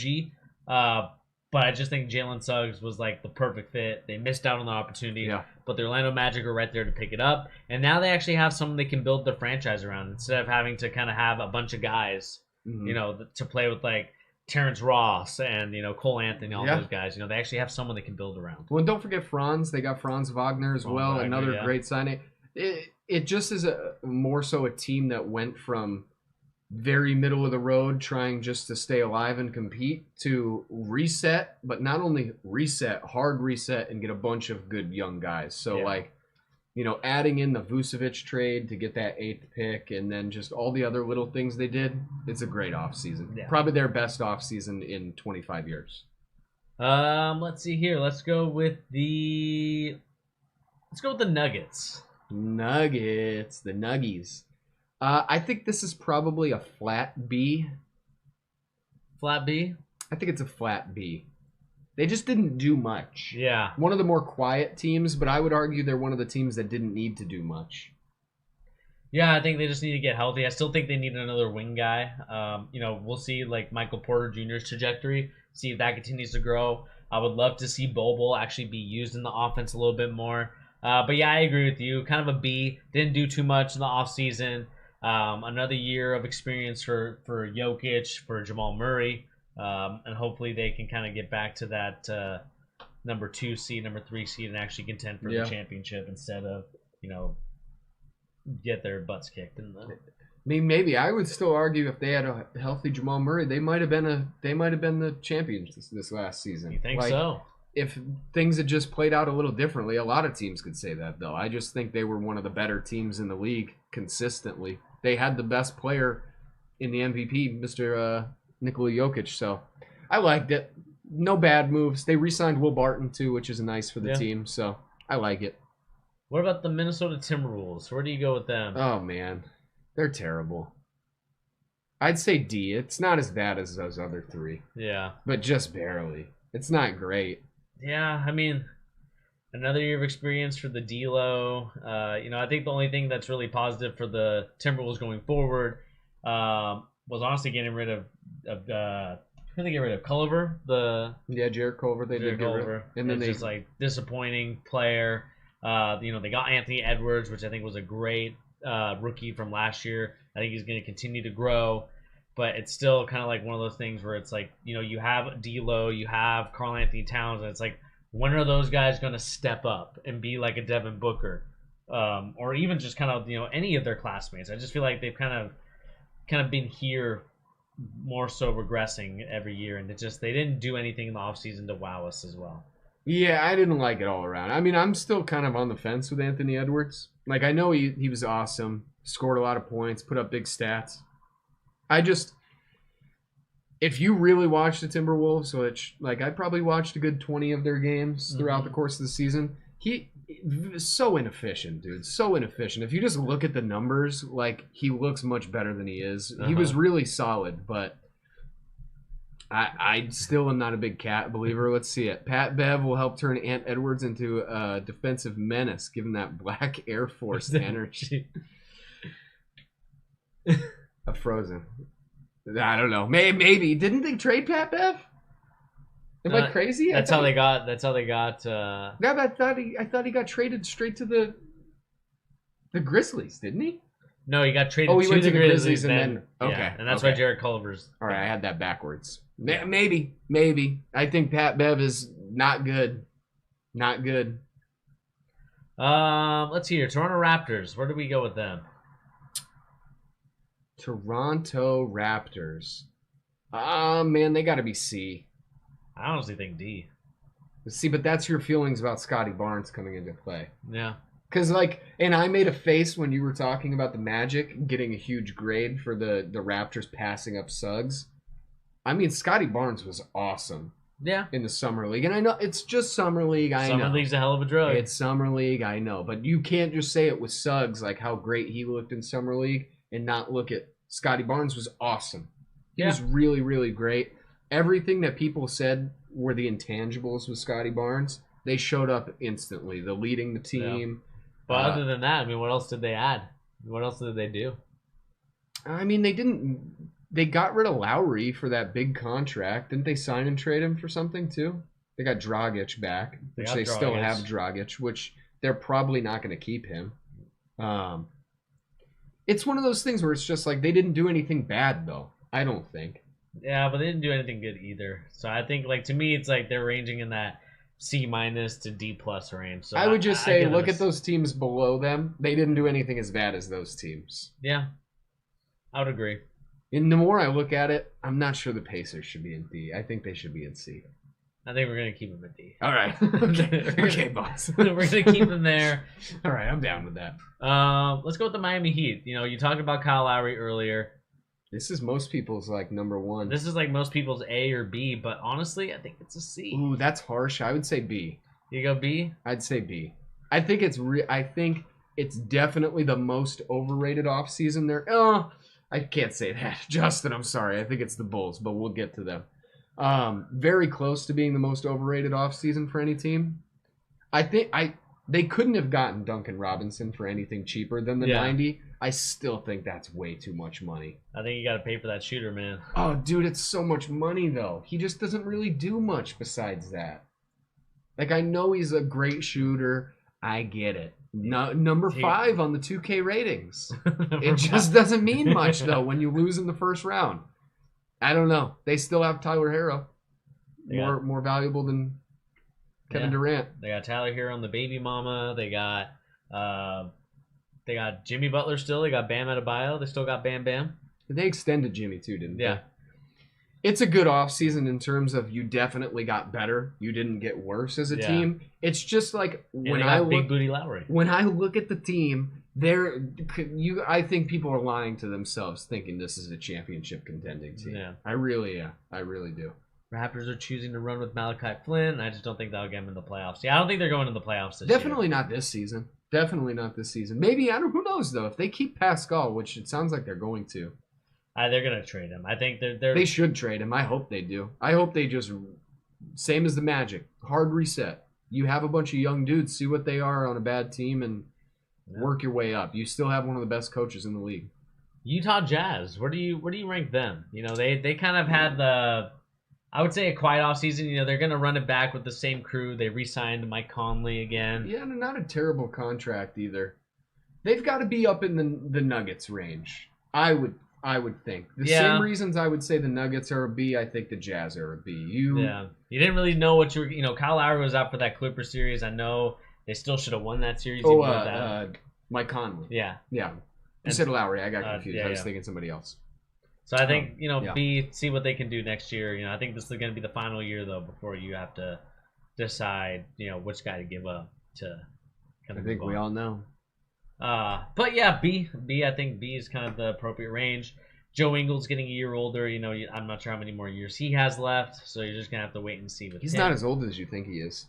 I know, but isn't he like 28? No, he's 30-something. Is he? Yeah. I thought he was maybe young 30s. Again, shout out to the merch. If you guys are interested, buy get some in merch. there, get a mug. I'm me, I do me, and I chill. 33. Okay.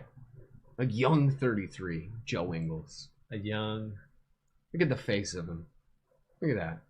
A youthful 33. I want to see like a rookie Joe Ingles. Just to look see. It up. Let's see.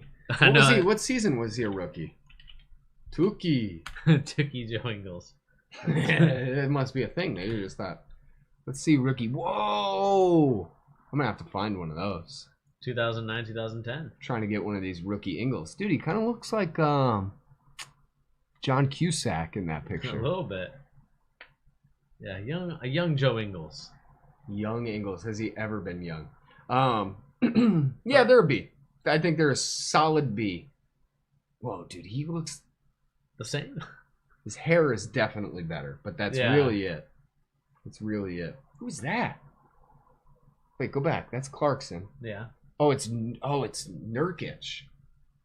Yusuf Nurkic. All right, now we're getting too into these old rookie cards. We do need. I'm gonna buy a Joe Ingles rookie card. Where's our list? All right, oldest rookie. Let's go with the Suns. Where do you rank the Suns off season? They just re-signed Chris Paul. They got to the NBA Finals. Did they do anything in the offseason that wowed you, or did I think they're another B. I think it's the same thing as the Jazz and the Nuggets. Like, you're a good team. You know what you are, seeing as you made it to the finals. They re-signed Chris Paul, and I think just the fact that they re-signed Chris Paul kind of makes me want to put them in an A because I didn't expect them to do it. No, I'll stay B. It's the same thing as those other guys. Yeah. You're good. You stayed good. Yeah, so I think you just kind of retain that grade, A's are for the teams that really did something amazing in the offseason, like in terms of getting their next franchise player, or getting a player, and really adding to the team. Jay Crowder's offseason, F tier. Yeah, that was just, I sent that to you. Good old Jay. Memphis Grizzlies. Sean's former team. Sean, and you said Raptors are rumored to sign Kevin Pangos. That'll put them at an A. Until that happens, they'll stay at their C. They'll stay in the old C. The Grizzlies. I kind of didn't really like some of their moves, but I also was all right with some of them. I know that's both opposite sides, so I'm going to say C. That's how I feel about them. I really did not understand the Valanciunas trade for them either. I know they ended up getting to 10 to get, what's his name? Zaire Smith? Or Zaire Williams, excuse me. which I like Zaire Williams quite a bit. I do too. I think they're just a C, though. I think they made bad moves. Yeah, you know what? I'm going to put them in a D, and this is going to be a stupid reason. But I really hated that Grayson Allen trade for them. Yeah. That was a terrible trade. Grayson Allen is not that bad, all right? He may look like Ted Cruz, but he's not that bad. He may look like Ted Cruz. He may trip people sometimes, right? Maybe. However, he gives you good minutes when he's on the court. Yeah. He's not worth Sam Merrill. Come on, dude. That was a bad trade. They're a D for that. Yeah. I just think, like, to me, it's like the move of trading Valanciunas. Are they trying to go for a rebuild? Like, what's their plan? I think even Sean, I'll go to your point of not playing Brandon Clark in the playoffs, not really using him. And they're playing it. To me, it's like it's a D. I think they got Zaire Williams, who I also like, but at the same time, just nothing there for me to be excited about. So I think D, because it's like, you have John Morant, you have Jaren Jackson Jr., and it's like, are you going to now waste their primes, kind of as they start to get more older? Yeah. So I just think it's D. Well, and my thing, too, for them, last point, it's kind of the exact... Brooks. It's the exact same thing with the Pelicans, right? The Pelicans traded for a center that doesn't really go with their main player, and I feel like the Grizzlies just did the same thing but reverse in the same trade. Yeah. Like, Steven Adams makes even less sense with John Morant than Valanciunas makes with Zion. So you really need a dude who shoots threes as your 5 for the Grizz. So unless they think, see, for me, the reason why it stays in D and doesn't go down there, it gives me hopes that, Triple J moves to the 5. Right? Yeah. I like that. I think he'd be a great 5 for that team. So maybe that's the move. If Steven Adams starts, I'll let you. Yeah, no. Sacramento Kings, where do you have them? God, just for a lack of not doing much other than add more guards, I would say D. But God, man, I hate that I keep letting Summer League influence my takes. Yeah, Davion looks so good. Davion looks great. He looks so good. The question for me, and we talked about, I think we love Davion Mitchell. Yeah. The problem was he going to be a guy that really fits the Sacramento Kings, especially when they have De'Aaron Fox, when they have Tyrese Halliburton, and they're trying to get themselves power forwards and wings, and they signed Rashawn Holmes, and it's like... I like that contract a lot. Gosh, dude, they've got to be a C. They've got to be a C. For me, for the mere fact that they're kind of a TBD. Because let's say they trade De'Aaron Fox tomorrow and end up with somebody. Ben Simmons? Simmons? I think it could be him. I just don't. If they play him at the 4 or the 5, I love it. I think that's great. But he's not going to. He's not going to. So I would really like for them to just run Halliburton and Davion as 1 and 2. I would like that offseason quite a bit. Trade Fox? Flip Fox for somebody else. Yeah, I really do love Davion Mitchell. I think he's going to be great. You can see the way he moves on defense is something special. It's very Tony Allen-esque, the way that he's able to move. Even Ron Artest defensively. The question, like you talked about, is how does he fit the system of you already have Fox, you already have Halliburton. Does he start? Does he come off the bench? That's going to be another question mark that you're going to have to deal with. And, did they lose him up to be a huge mistake, vastly underrated player? See, I think I would actually flip the other way. In my opinion, he's a little overrated. I think he's more flashy than he is good. I think he's a good player. On a bad team? Maybe. I just don't think Sacramento's ever really been built in a way that fits a winning team. But even more so, I think people have this skewed perspective of De'Aaron Fox because of some of the 1-on-5 type plays he's capable of. His coast-to-coast stuff is crazy, right? I don't know. He just has never led to much of anything. Oklahoma City Thunder. I hated it. I don't know if it's an F. It's really, really hard for me to say anything's as bad as the Pelicans or the Mavericks. I'd say it's a D, but I really hated their offseason too. I really did. Yeah. You could put them F for all I care. Yeah.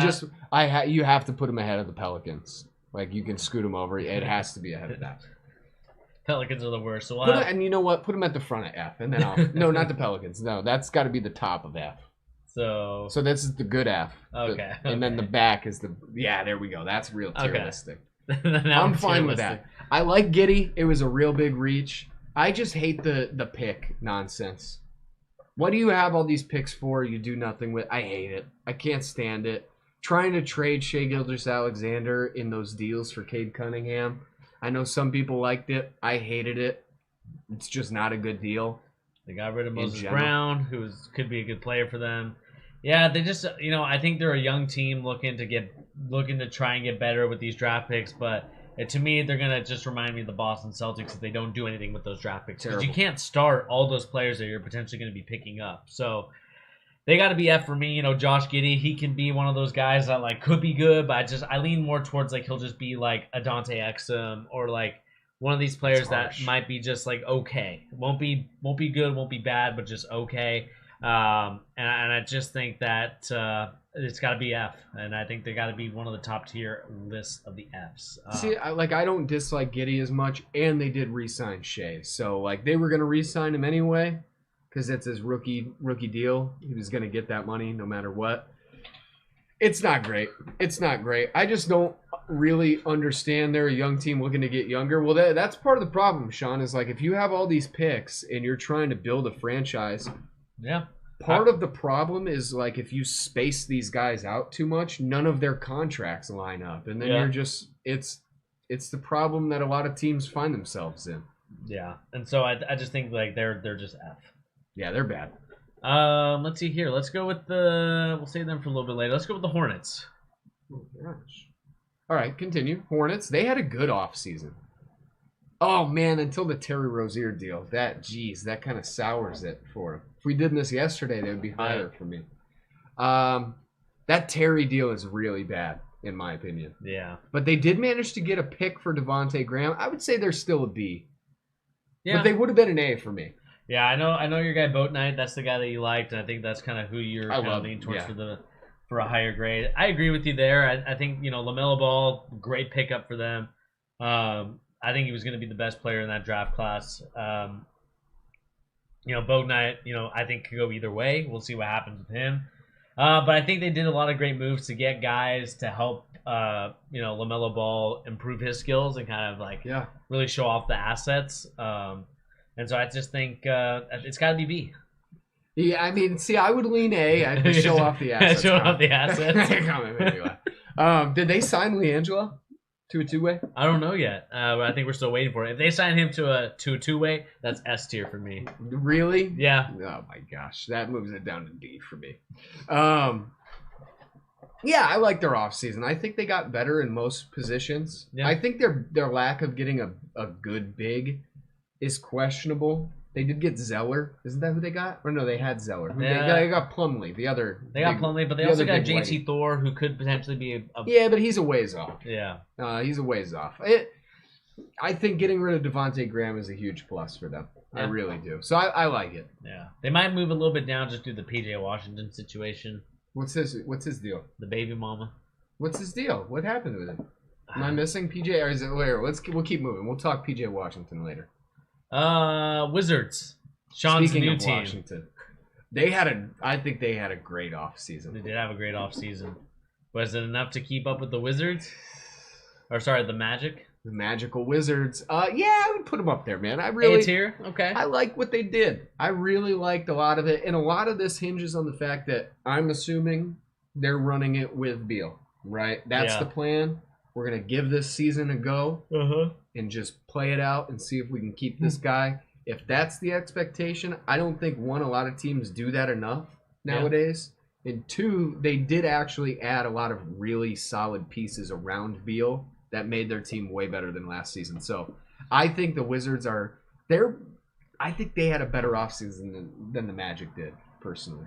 Yeah, I mean, they made a lot of great signings. I think this all hinges on them in the future. Yeah, so I think it's going to be like a 3 to 4 year project for them. Just due to the fact, you got Corey Kispert, you got Rui Hachimura, and I think Sean just said it right there. They have too many playable guys, just like your Knicks. They have way too many playable guys. And it's going to be like, who's going to be the starter? For a guy like Corey Kispert, they drafted him, but is he going to be even in the rotation at this point, because there's so many players though. You got to think about it. Yeah. You got Bertans, you got Beal. It's a good problem to have, though. It is a great problem to have, but at some point you're gonna have to find your starting lineup and your rotation. And just who knows what the rotation will be. They just got to start making some moves. Like if they make it like a solid maybe trade or two. And they got Dinwiddie too. And they got Dinwiddie. I mean, their team. Like if you were to look at a list of whose starting five got better, it's almost undeniable that they're pretty close to the top. Like their starting five is leaps and bounds better than it was. And you and Sean both said it. They're one of the only other teams in the league that has that good problem of having too many guys to play. So I like that problem. Let's go with the Detroit Pistons since they took Cade Cunningham number 1. Yeah, they're probably an A too. Yeah, I mean, they got the guy they wanted. He looked really good in the preseason. I think that they're going to be a team, as we look into the future, as, kind of look at their offseason, I think they made some great moves. And we'll see what happens. I think Luka Garza getting signed to a 2-way contract, that's a really good deal. I know Sean's not a Luka Garza guy, but but I think that was a good pickup, in my opinion, to get that guy. High value in the 50s? In the 50s. I mean, they got him at pick 52, if I remember correctly. That's a great pickup. I like a lot of what they did in general. Just like they didn't have to make really any moves, and a lot of this hinges on the fact that they got the first pick, which, is that you can't give them too much credit, but they picked the right guy. So credit where credit is due. Good offseason. Go with the Rockets next. I think for me, they're an A. I think they're an S. You're an S tier? You know what? First S of the day. I think they're an S. If you look at what they were coming into this offseason with, which was, in my opinion, far and away the worst roster in the NBA. Yeah, one of the worst, yeah. They have one of maybe the brightest futures right now. Yep, they signed a lot of great guys. I talked about Christopher being my sleeper of the draft. He's looked awesome. I think Jalen Green has looked awesome as well. My only concern with Green, though, is just the playmaking ability of, passing the ball.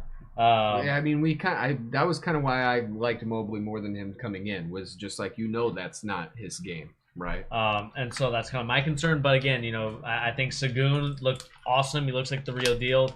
That was an S tier type of pickup for them. S, that's an S plus. And I think you're going to see the Houston Rockets the next 3 to 4 years kind of be in that contention, and we'll see what happens next year. They could be in the rumors to get Paulo or to get Chet Holmgren, and then now you're looking at a team that's like, all right, we're cooking with some grease. What's happening here? And you got Kevin Porter Jr., another year older, another year better. I think that also is something that you have to look forward to for this Houston Rockets team.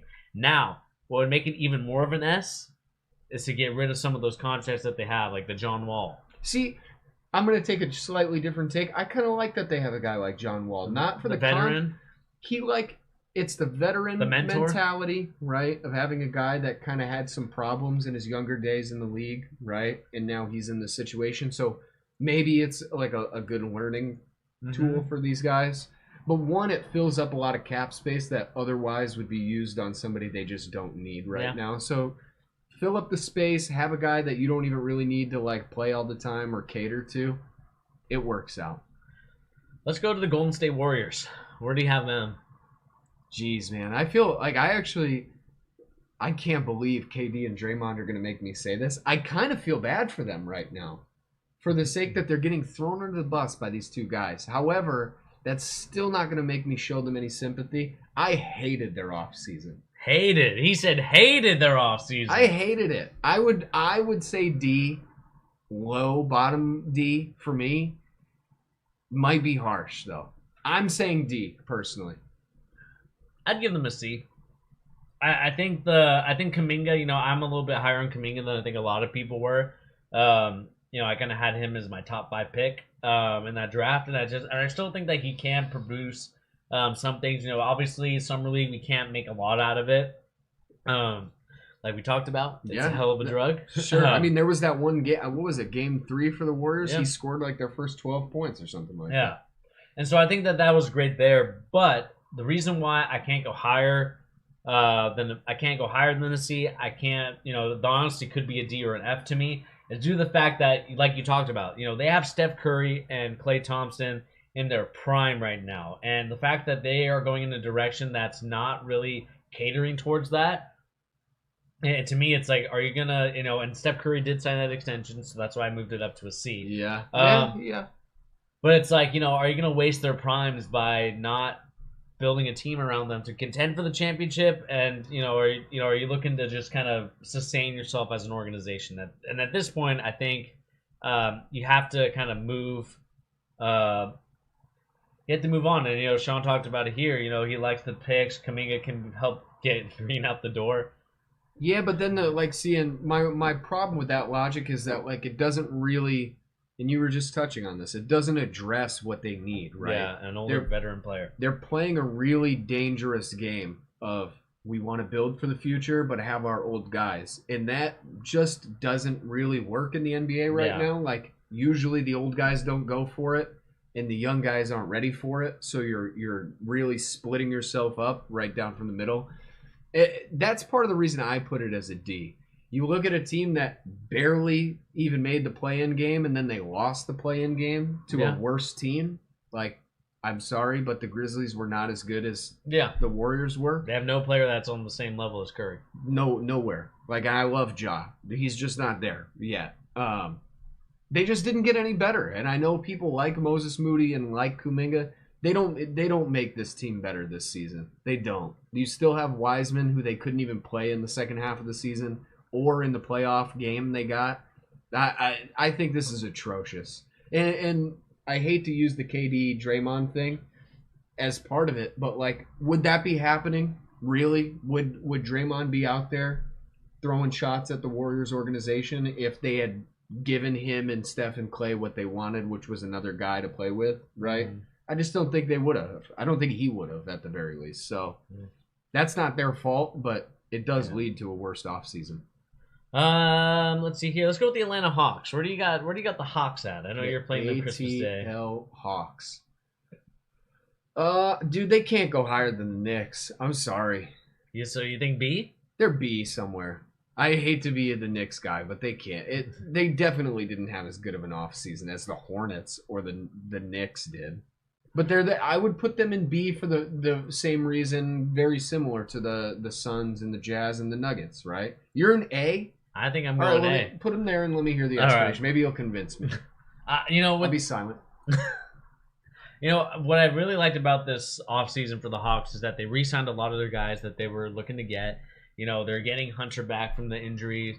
Cam Reddish is another year older, more experienced. Trae Young again. They re-signed John Collins, which I think is huge for their team. It's a lot of money. It's a lot of money, but at the same time, it's a contract that you can live with at their point. I think he fits their team more than anybody else. And then, of course, you got Jalen Johnson. We talked about Summer League kind of being a hell of a drug. We talked about that being a positive or negative. But I really like their team, man. I think they're a great organization. I called them the Warriors of the East for a reason. And to me, the way that they moved, and Sean kind of said it, they may potentially have the biggest steal of the draft in Jalen Johnson, depending on how he does. Maybe. But I like their offseason. They got two good rookies. I think if Sharif Cooper can keep his head on straight and, focus solely on basketball, because I think there's a little bit more than meets the eye when it comes to that fall in the draft. But I like all their offseason moves. And I felt like they've kind of progressed, then kind of stayed the same or regressed. So that's my reasoning for an A. Man, I'm just not. I don't feel as strongly about any of that. I don't necessarily think they got very much better. I don't really do. I don't look at what they did compared to the Heat, for example, right? I don't even like the Heat's offseason that much, but they certainly got quite a bit better. And on paper, do you think the Hawks are that much better than the Heat? I think they are. Really? Yeah. I think they're pretty close. I think they're a lot better, man. I think you're discrediting the Heat, or sorry, the Hawks, man. I'm not. No, I know you had the heated playoff battle, and you're gonna have a great Christmas game. But I told you, I changed my opinion on the Hawks pretty greatly. They really, in Trae Young being the primary candidate. I just think I don't know, man. I think if you compare our other rankings, it's really hard for me to say no. That doesn't make me feel better, even though it does a little bit. That makes me feel not great. But I just can't see why the Hawks would necessarily be much higher than the Heat or the Nuggets, or the Knicks for that matter. I hate to keep using them, but yeah, I'm not mad at any though. They're definitely up in the top 3 rankings somewhere. Yeah. Milwaukee Bucks. Where do you have them? Milwaukee Bucks. I would say they're an A. They might even be an S. You think S? Top of A. Yeah, I think they're A. Top of A for me. It was just a good post-championship offseason. They didn't do anything crazy. Yeah. They didn't do anything terrible though. I like they ended up with what's his name, Grayson Allen. I like that as another guy on their team to play defense. And he kind of fits their same style of play too. The Bobby Portis contract. Awesome contract for them. I was worried they were going to lose him, and then I would kind of have to knock him down. But the fact that they were able to keep Bobby Portis, like I talked about throughout the whole playoff season this year, he was the X factor that they should have been playing him more. I know Connaughton is a great 3-point shooter, but when you put Bobby Portis in the game, you saw the difference. And Britton Forbes left too, right? And Britton Forbes left, and that S. I changed my mind. S. You going S tier? I like their offseason. I really do. I think they got better because really, I've made it known. I think Britton Forbes is awful. They got rid of him and didn't pay him. And 2, I think letting PJ Tucker go too is fine. Yeah. I think that actually is probably not a bad thing. For the mere fact that, and this is not PJ Tucker's fault, it's actually more on Coach Bud. Yeah. They were playing that guy way, way, way too much in the playoffs. Way too much. And I understand the defensive thing, but it wasn't even like he was showstopper on defense most of the games. Hey, I forgot PJ Tucker went to Miami. Yep, he went to the Heat on a nice contract actually for him and the Heat, I guess. But yeah, I like the Bucks offseason quite a bit. And then there were 3. And last thing for them too, you won the championship, so you have Giannis even more long term than his contract might even suggest. Yeah, that's always a good thing. 3 teams left. Three of the big boys. Chicago Bulls. Let's kind of get them out the way because I know your opinions on them. Where do you rank the Chicago Bulls? Were they S tier like Justin hoped they are, or A tier, S tier? Or do you believe that they are down in the D or C range? I don't think it's bad. I just don't think it's as good as people are making it out to be. So I would lean B, borderline C for me. But I think the Lonzo contract pushes it into B for me. I really don't get this one as much as a lot of people are talking about. I think the DeRozan one confuses me because there was that one point we were talking about maybe even DeRozan taking the TPE to play with the Lakers. But I think that was crazy. That wasn't realistic. He was never gonna do the vet minimum. I think he was. I think there was a chance that he could have. But I mean, you can't pass up the screenshot this for me to post on Twitter when you're done. Yeah, I'll screenshot it for you, Sean. Dude, I don't think so. You think DeRozan really would have signed? I think he would have signed, man. I mean, he was on Shannon Sharp's podcast, and I think that's harsh. I think that's really harsh. I think he's way better. Maybe not a vet minimum, but at least like a 10 mil 1 year. The problem that offsets this DeRozan conversation. Yeah, offset. Yeah. The problem with him is that it went the complete reverse, right? Yeah. So you have people saying he's going to sign the vet minimum, and then he signs a $90 million contract for 3 years. It's like there's $90 million of middle ground somewhere in there where you could have found probably a better number. I like that signing a lot more if they trade Levine to get another star in the door. However, you still now have your 2 most expensive players play the exact same position and do a lot of the same things. And neither of them is really a winner. So I don't like it. Yeah, I think it's B. Lonzo Ball contract makes it a higher grade. You got Zach LaVine. You got Vucevic. Got Caruso. I like the Caruso contract. Caruso, I know people were hating on it. I'm not a big fan of it, but I can understand why people like it. But I think B just for the fact that you have Lonzo Ball there. But also B because, you got DeRozan, who may or may not be good, but then it's like you didn't get a guaranteed contract extension from Levine yet. So it's like, with whatever happens there, like if you don't get that, it drops down for me, man. So yeah, B. I think this is a big S for most people. I wasn't super crazy about it. let's talk about the Brooklyn Nets. You know, they made a lot of draft pick signings. They're getting some guys back. They got some guys in the offseason. I hate to say it. It's an S. S tier? It's an S.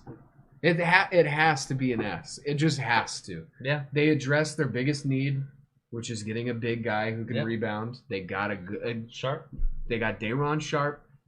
Even more importantly, though, they managed to get maybe one of the 5 best offensive players in the draft in Cam Thomas. Mm-hmm. He doesn't do much outside of that, but like, I know it's Summer League. I'm going to keep saying it. If you watched any of the Nets Summer League games and watched what Cam Thomas could do on the court, dude, that guy is going to score. Yeah. He's going to score. And if Nick Claxton and Bruce Brown were scoring with the Nets last season, I mean, Cam Thomas, if you put him out there for 25 minutes, is going to score 20 points a game. Yeah. Easy. And they get a healthy Durant, healthy Kyrie. That has to be an S. It has to be an S. And they got Patty Mills, which is a great... I know it's... The fact that it was in the top 5 voted for the ESPN thing is crazy, but they only had 10 votes to work with. Yeah. That really was a good signing, though. It really was. And last but not least, the game winner he hit in Corey Kisper's face. Dude, it was so nice. He genuinely made Corey Kispert look like the guy at 24-Hour Fitness with the white headband right there. It was sad. Last but not least, the LA Lakers. I mean, this has got to be an S, too. This is S. Top of S for me. I would still put Houston above them, just in terms of what they were starting with, but this is a hard S. This is an S. I know, Tyrese will disagree with me. I think a lot of people will disagree with me. Tar Heel Nation, I know you'll disagree as well. Yeah, sure. The fact that you were able to get Westbrook, you were able to get Kendrick Nunn, who I didn't even think they were going to get. Malik Monk. You re-signed THT on a great contract. I mean, great contract. Dude, there was people saying that dude was going to get the freaking $120 million. Like, are you kidding me? Or no, wait, what was it? There was people saying that, but the number he could have gotten max was like $98 million or something. They got him for 1/3 of that. Like, crazy. They got my guy Matt McClung. Did they sign Mac McClung to the two-way? I'm not sure if they signed him to 2-way. I know they signed Joel Ayayi to the 2-way, which I like a lot. I know he didn't really impress in summer league, but I think the reason why they're they basically got guys as insurance policies in case Anthony Davis goes down. This is the reason why they brought in these guys. And I tried to tell Tyrese this, and I don't think he believed me. They brought in these guys because they want to deal with the fact that it's like, look, we know Anthony Davis is not going to be staying healthy all the time. Yeah. It's the same reason with like Joel Embiid and all these other guys. But if you were able to kind of get the load off of him, it's perfect. And just kind of move it towards, Russell Westbrook, who's able to do it. And get it to other guys that could potentially carry that. That to me is so much. And you got Dwight Howard back, who I think was a big X factor for them. And they got rid of Andre Drummond. Got rid of Andre Drummond in his farewell tour merch. See, for me, the Lakers, and I said this the night of, and I still believe it. I think getting a guy like Russell Westbrook, say what you will, whatever it is about him being a winning player in totality, he is a winning regular season player, which I said this to you the night of. At this point in LeBron's career, and with Anthony Davis, Mr. Injury, right? Russell Westbrook is about as good of a player to match with those two dudes during the regular season as you're going to find. He really is. He's going to be able to take games completely under control and just let those two guys have the night off. Mm-hmm. It was just a great offseason. And if you add in just the fact of what they had to actually work with to start, it really is a masterclass in putting a team together. A lot of that, I think, has to do with we have Le GM making phone calls, but GM. It pays to have that kind of guy on your team. It really does. Yeah, I mean, to me, this is just a masterclass, like you said, and it's kind of the reason why. I think a lot of people are just, gosh dang it. I think a lot of people are kind of poo-pooing on it just because it's like Russell Westbrook, kind of the history that like guys like Colin Cowherd and Stephen A have. But to me, like when I look at this, it's a real big thing, and the fact that like people are, I mean, to me, it's like I think a lot of people are just kind of crapping on it just due to the fact that it's Russell Westbrook and they don't really believe him anymore. But man, like I think they made a tremendous move to go from like Sean said, going from like 5 guys or even 2 guys really, because I think at points Kuzma was unplayable, and then there were points where like Caruso had to carry the offense. It's like I should never ask a guy like Caruso to carry my offense. No, I should never ask a guy like Kuzma to carry my offense. Shouldn't have to, really. But now you're getting guys like Kendrick Nunn who can actually play. You're getting guys like Malik Monk who could play. He was turning the offense up as the season went down the stretch last season. And that to me it's an A. Or sorry, S. It's an S tier. Master's class, top S tier. Yeah, I really enjoy it. I liked everything they did. They, like you said, they went from not much to having a lot of assets, but even more importantly, if you look at what makes this Lakers team run, what makes the gears turn, what works for LeBron and AD as complementary pieces, they got rid of all the pieces that detract from those 2 guys and only really added in guys that potentially should work in their benefit. So I really, really, really like it a lot. All right. But yeah, I think that. Are you comfortable with the list? Is there any in retrospect? I'm sorry. I'll take the hat off for a second. Look at my sweet comb over. There's no way the Knicks should be in B. There's no way. You want them They're an A. They're an A. Come on. Thank you. The hat can go back on the street. No, I'm just kidding. We could put them back in B if you want. I just think they had a good offseason in general. I'll put them at A. I mean, I'll put them at A for your sake. No bad choices. Yeah. And they only added talent. It's the same thing with the Lakers. Yeah, I think I might be with you. I think the Pacers, I think they get a C. They're better than those other teams. Their offseason was better. And they should move down. The more I look at it. And the Warriors moving to D? Damn it. I think re-signing Curry puts him at a C. All right, you're right. Re-signing Curry and getting the young guys with that, I'm fine with it. Oh, we're just going straight for this list. Do you want to...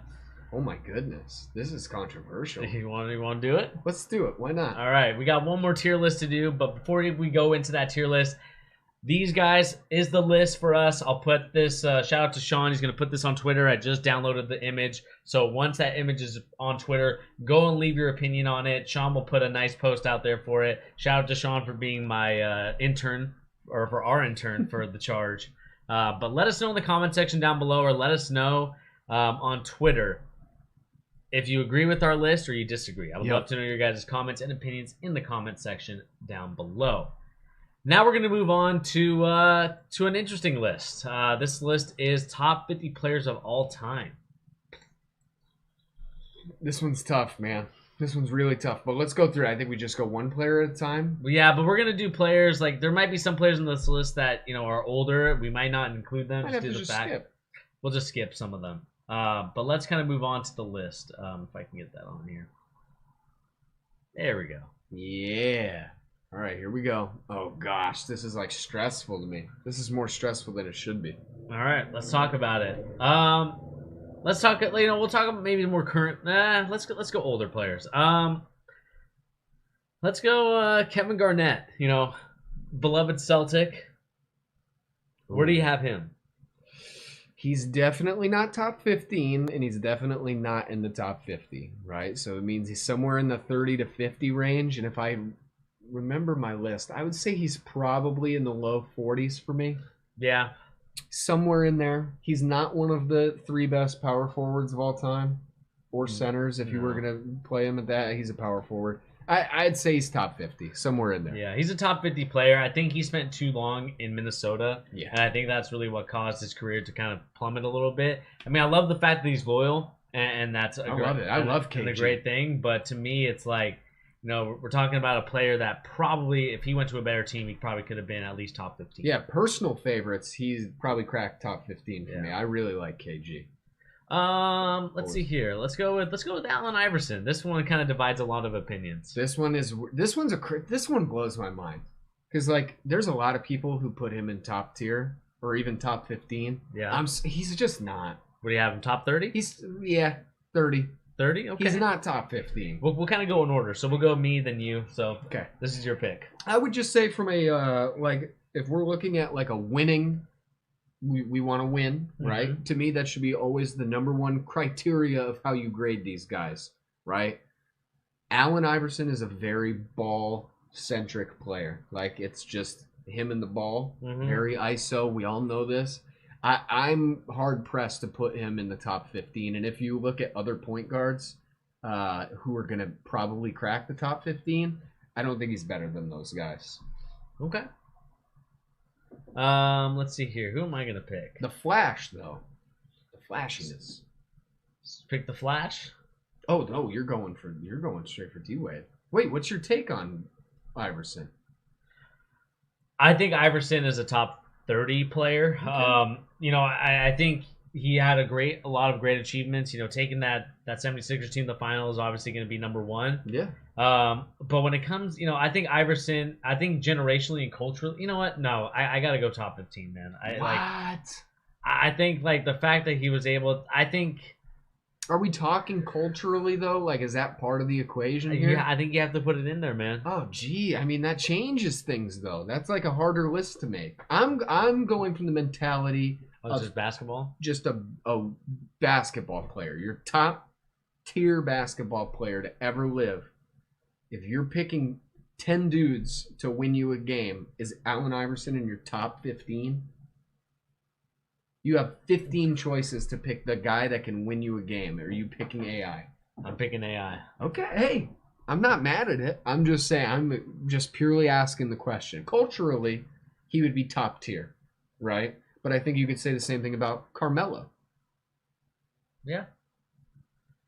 I'm going to pick D-Wade as my next one. Okay. He's top 15 to me. I think as a shooting guard, I think he is one of those guys that changed the culture of Miami. Got drafted there in 2003.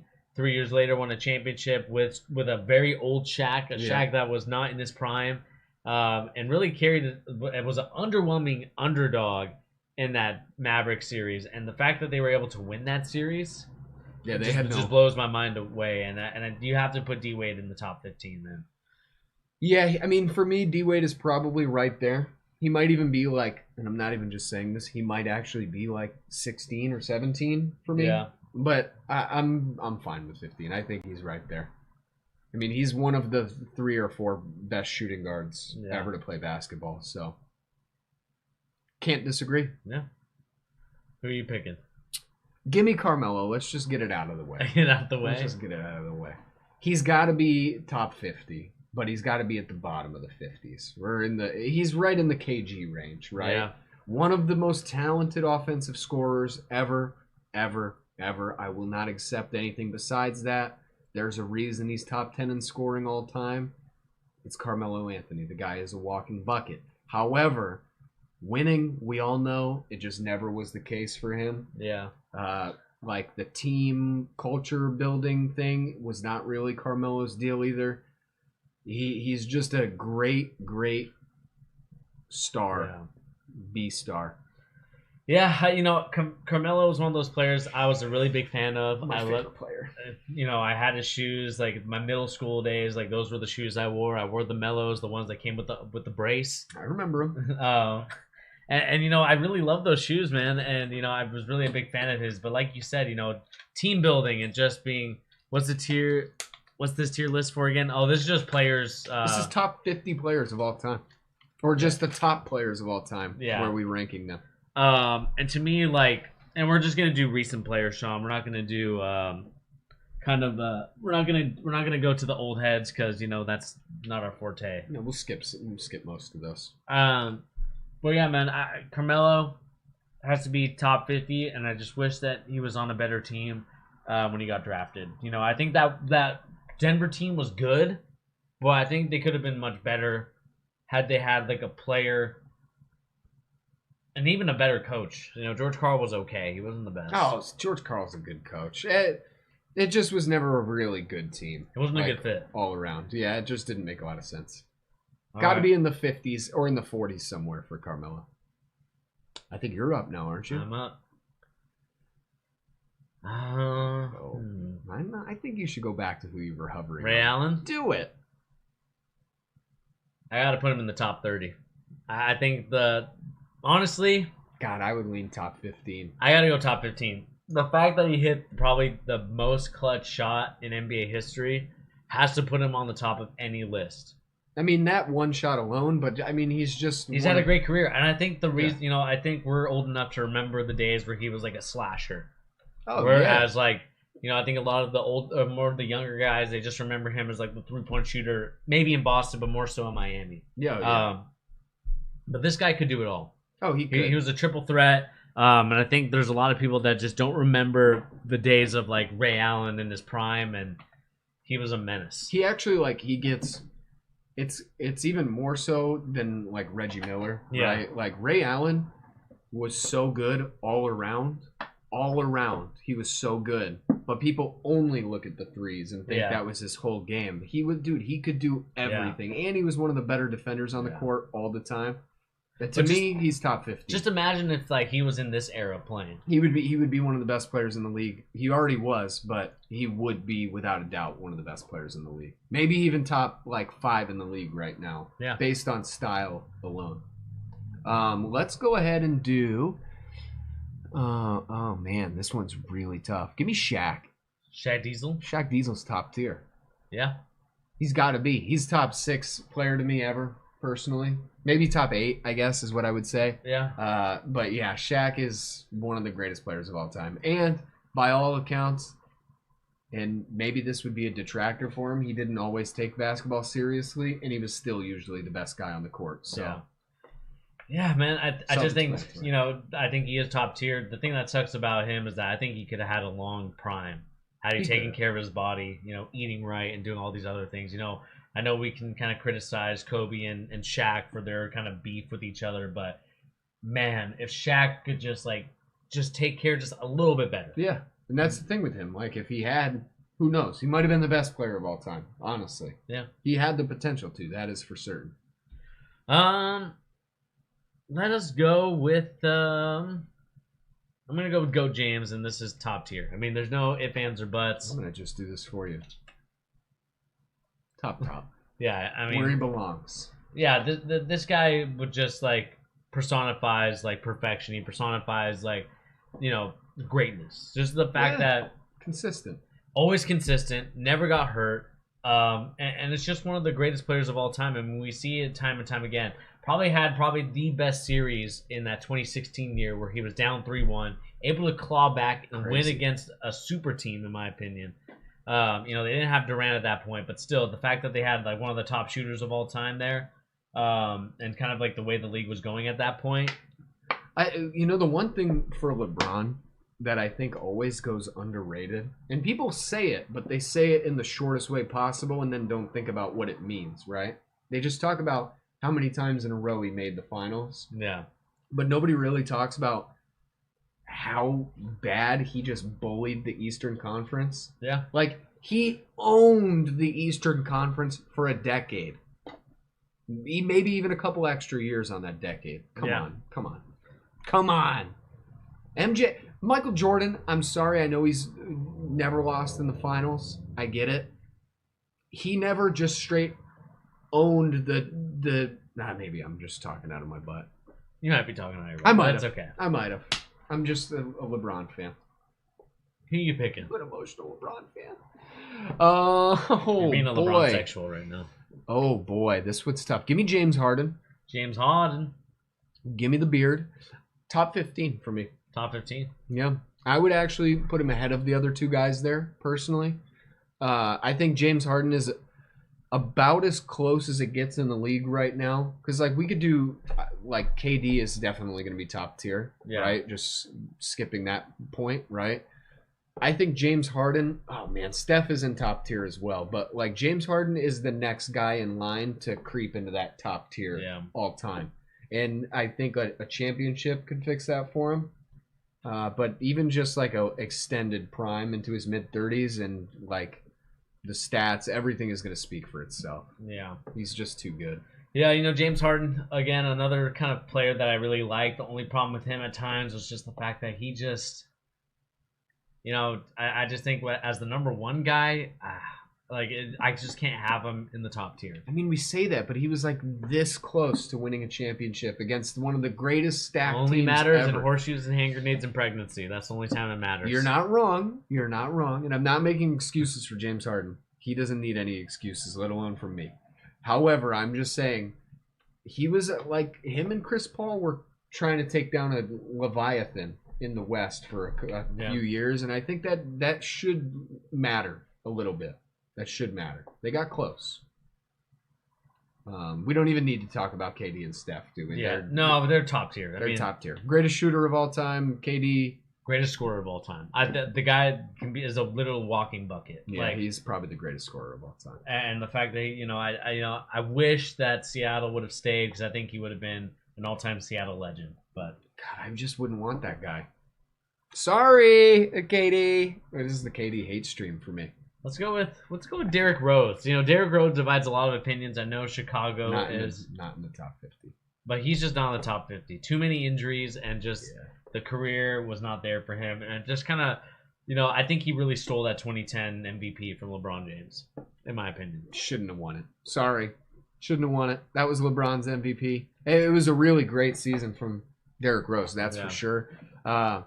He's pretty close to the top 50. It just didn't happen long enough. Yeah. He just wasn't in the top, upper echelon of player in the league long enough for him to really get there. Mm-hmm. Give me next.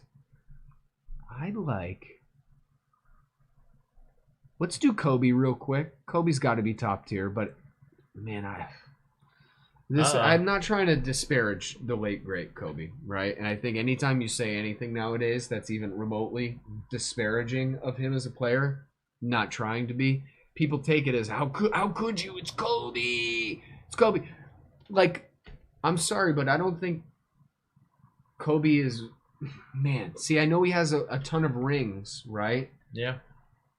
If you had to say who's better, would you say Shaq or Kobe? I think Shaq is better. I go Kobe. Really? The only reason why I'd go Kobe is because I believe he kind of led a generation of Mamba mentality. Yeah, the mentality, I guess, maybe makes me change my mind. What about KD though? I think KD's better. I think KD's better than Kobe. And I know that's going to be controversial for a lot of people, but I think Steph is better. For me personally, and I'm really not trying to be a Kobe hater, I promise you. I just think there was a lot of stuff that was a detractor to his game that people don't give credit to nowadays. He's idolized to the point where people have the blinders on to see some of the things that he did wrong on the court, which there were definitely some. The one that comes to mind for that one is that series against the Phoenix Suns where he just quit on his teammates. He really did. But what I will say about Kobe is that the reason why I will put him above Steph is just due to the fact that he can do a lot more than just score. He can assist. He can rebound. He just does a lot of different things. I know that Curry does those things too, but yeah, they're really close for me. They're really close. You might catch me on a different day, and I'd say Kobe. I'll keep you to that. LeBron, you really might. LeBron has the most had the most MVP stolen. Definitely. Old heads don't want him to be above Jordan. I totally agree. And if you look at the people voting on these things, come on. There was a ton of people that weren't voting for LeBron. There was people who literally wouldn't vote for LeBron just because it was too easy. That isn't a reason not to vote for somebody. And I think he honestly changed the way people vote now. It's not a vote anymore. Now it's just who deserves it, who people think deserves it. Who should we give them their flowers, Yeah. That's not MVP voting. I'm going to go Steve Nash next. I'm going top 15 for Steve Nash. Damn, we have way too many guards, in my opinion, in the top 15. It's all right. We're I'm not mad at it. We're guard heavy. Yeah, I think Steve Nash, is probably the best pick and roll point guard of all time. Yeah, he's got to be up there. He revolutionized that. I know D'Antoni doesn't get his credit enough.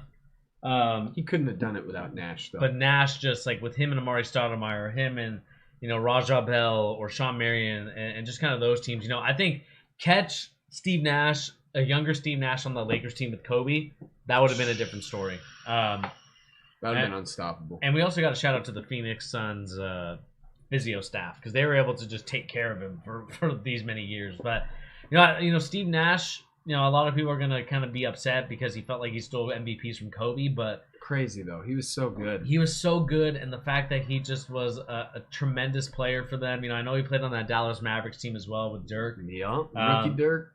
but he just revitalized the point guard position, and you know, he just kind of led that point guard position for a decade. One of the greatest. That might be one of my top 3 what ifs ever. If Nash and Dirk had played together, how would you ever have defended that? Yeah, it would have been team? too hard. It would have been impossible. It would have been impossible.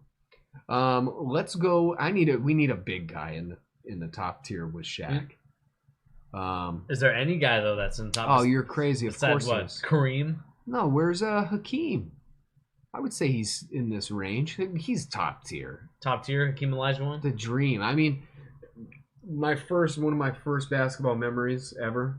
My first was watching Patrick Ewing in the Garden. I was in Long Island, New York at the time. But my second one was watching Hakeem Olajuwon play basketball in the 90s. I've since watched a lot of him play too. That dude, he would be one of the best players in the league now. He would have 100 years ago. He's just one of those guys. Just had everything you need to be one of the best players ever. Timmy D. Timmy D is top tier. Top tier or top 15? Tim Duncan is on my Mount Rushmore. He's on your Mount Rushmore. Okay. Yeah. Tim Duncan is one of my four best players ever. Wow. Yeah, I think so. So who's your 4 then? LeBron, MJ. God, man, I'd probably say Kareem and then Tim Duncan. And if I'm counting people I got to watch, taking Kareem off the list, Yeah. I'd probably put Shaq at 4.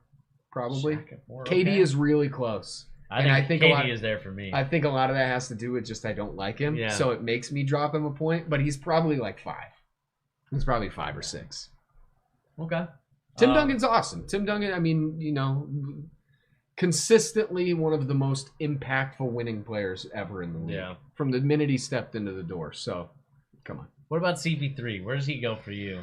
Oh, man, we're creeping up on 15 players already in that top range. Dang, man. If we're looking at guards, do you think he's better than Steve Nash?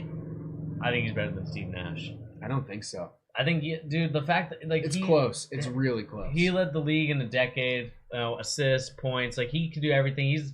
He to me reminds me of like a better version of what Steve Nash could have been. Oh, see, I think Steve Nash was just if he had the career length that Chris Paul did, I don't even think it would be really close. I think he's up in the top tier. I just think like he inevitably got that Phoenix Suns team to the finals. I know a lot of people want to put that on Booker, but no, it was him. But he just led that team and willed it. I mean, without him, that team just looked pedestrian. Yeah, I mean, and you got to remember those Phoenix, those like Clippers days. I know we don't really like the Clippers as much, but he was kind of the reason why they were relevant. You know, we can even go to the New Orleans Hornets when they were in New Orleans. I mean, that team was tremendous. I said him. Is he old enough? Like, gosh, man, we might have to remove him from the list. Let's take him off for the mere fact that we're already creeping towards 15 in our top 15. The no old heads rule. I'll agree. All right, Sean. I'll agree. Fine. I'll take him off the list. I'll accept it. Allow it. God, that means we can't put Barkley on the list too. Dang. Charles Barkley. Let's go. Who's another younger guy? Dirk has got to be in the top 15. Top 15, you think? If we're going no old heads, he's Are you kidding me? He's better than any of those guys in that list. He's better than James Harden?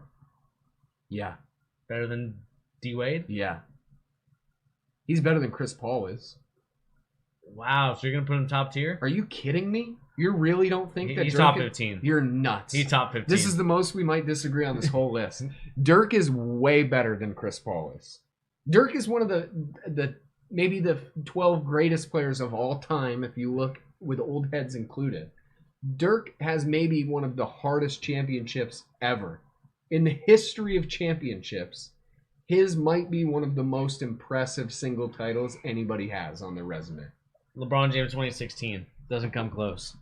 I mean, that is like the singular most comeback title. I'm saying like there is no reason Dirk and the Mavs should have won that series. And he did it mostly on his own. And if you go back and watch the playoffs, every round of the playoffs, Dirk was the best player in every round of the whole playoffs that season. And if things had swung differently, he should have won the 2006 one as well. Yeah. They should have won that one, which it should be maybe a detriment to him. But yeah, Dirk is incredible. Incredible. Let's see here. Do we have any more? Paul Pierce. I'll just do this quick because he's a Celtic. Not top 50. I think that's harsh. Well, I guess if it's not old heads. He's probably. I think he's probably top 50. You know, if we're not including the old heads. The reason why I don't include him in the top 50 is because I think he did have a long career, but it's just like without Ray Allen, without Kevin Garnett, what would we talk about his career being? He would have just been a Celtic lifer who was a really solid player his whole career. But yeah, I agree with you. Definitely not top 30. That is for certain. Here we go. We got a couple other guys here. Kawhi, we definitely need to talk about. Where does he go? This one's pretty tough, man. This one's pretty tough because I think this kind of goes with what we were talking about earlier, where like the perception is it was like DeRozan's contract, where it's so far. He's like one of the greatest ever. He's won 2 titles with 2 different cities. And then you have now where he can not really stay on the court as much as you would hope. I'm going to say top 15. Yeah. Yeah, I think I agree with you. Like, the reason why I'm kind of leaning more towards kind of like the top 30, top 15, maybe the top 20 is just due to the fact that, like, he just can't stay healthy the whole entire season. He's yet to play, like, I believe an entire season. See, my biggest problem, I would put him ahead of Chris Paul. I really would. I can't put. I know he won 2 championships, but I don't even count the Spurs one. Why? Because that was more Duncan. That was more Parker. That was more Ginobili. He was so important, though. He was their defensive stopper, though. But he also failed in that one finals. We could have hit that free throw. He did. And it led to the greatest shot of all time. So I have to put him down on the list. All right. That's controversial. I would put him ahead of Chris Paul. I'd probably put him ahead of James Harden right now, too, by just a smidge. A smidge. Even though I did say, and I'm just pointing this out so people don't look back and say, well, you just said conflicting things. James Harden, all he needs really is a title to cement the legacy. Kawhi just needs to be healthy. If he can keep being healthy or can go back to being healthy, I think he, of course, is one of the better players in the whole league. It's just always getting hurt, man. We only got 2 spots left for the top 15. There's some of these dudes that shouldn't be in this list at the top 15. Yeah. What is there? Russell Westbrook. Okay, he's top 50. He's top 15. Whoa! What? Triple-double machine, 2 MVPs. You know he's capping. So where are you going to put him? He's top 50. You think AI is better than him? Are you kidding me? We're talking Russell Westbrook. Yeah. AI went to the I got to finals. override you. AI went to the finals. So did Westbrook. With Kevin Durant and James Harden. As babies. He was a baby. It wasn't his. It was his fault they lost. No, you're crazy. He's got to be top 15. I'm sorry. I got to put him in the top 15. Top 15? This is controversial. We're getting so controversial. This might be the most disagreement we've ever encountered on the charge. I like Westbrook, man. I think he's a good player. Wow. I know I haven't been like the biggest fan of his, but the triple doubles to me kind of cement that, and I think winning the MVPs, man. I know that we can talk about Kevin Durant, all this other stuff, but I got to put him top 15. Wow. I mean, we did remove a lot of guys from the list. I just think that if you look at those other guys that are on there, I'm hard-pressed to say Russell Westbrook is better than even Kevin Garnett. I'm hard-pressed to say he's better than Kevin Garnett. I don't think there's any way he's better than Allen Iverson. I really don't. We'll put him. You stick with it. We'll keep the energy. I like it. Okay. We just have one spot left, and that's pretty tough. Vince Carter, let's just do him quick. I'm sorry, Vince. I like you a lot. You're not in the top 50, bud. You're just not. Just had some great dunks, great career, but just not in the top 50. Let's get him out of the way, Mr. Ben Wallace. One of my all-time favorite players, not in the top 50. Couldn't do, one of the best defenders ever. Couldn't do anything else. Here's one that we could talk about that I think, may or may, this might, it might pull some people. Let's talk about Dwight Howard. Talk about a tail end of 2 careers in his life. Where do you have Dwight Howard? He's definitely not in the top 15. Man, we got to start filling out that top 30 slot, but I don't think I can't put Dwight Howard ahead of Kevin Garnett. I just can't do that. So maybe we need to bump Kevin Garnett up. Garnett? Maybe move Melo up? Top 30? I think you should move Melo up to top 30. I feel better about it now. For me, Dwight Howard, he, obviously carried that Magic team to an NBA Finals, but they didn't really do much in the NBA Finals. I believe it was 4-1, if I'm not mistaken, right? Yeah. I think Dwight is bottom 50. He's bottom 50.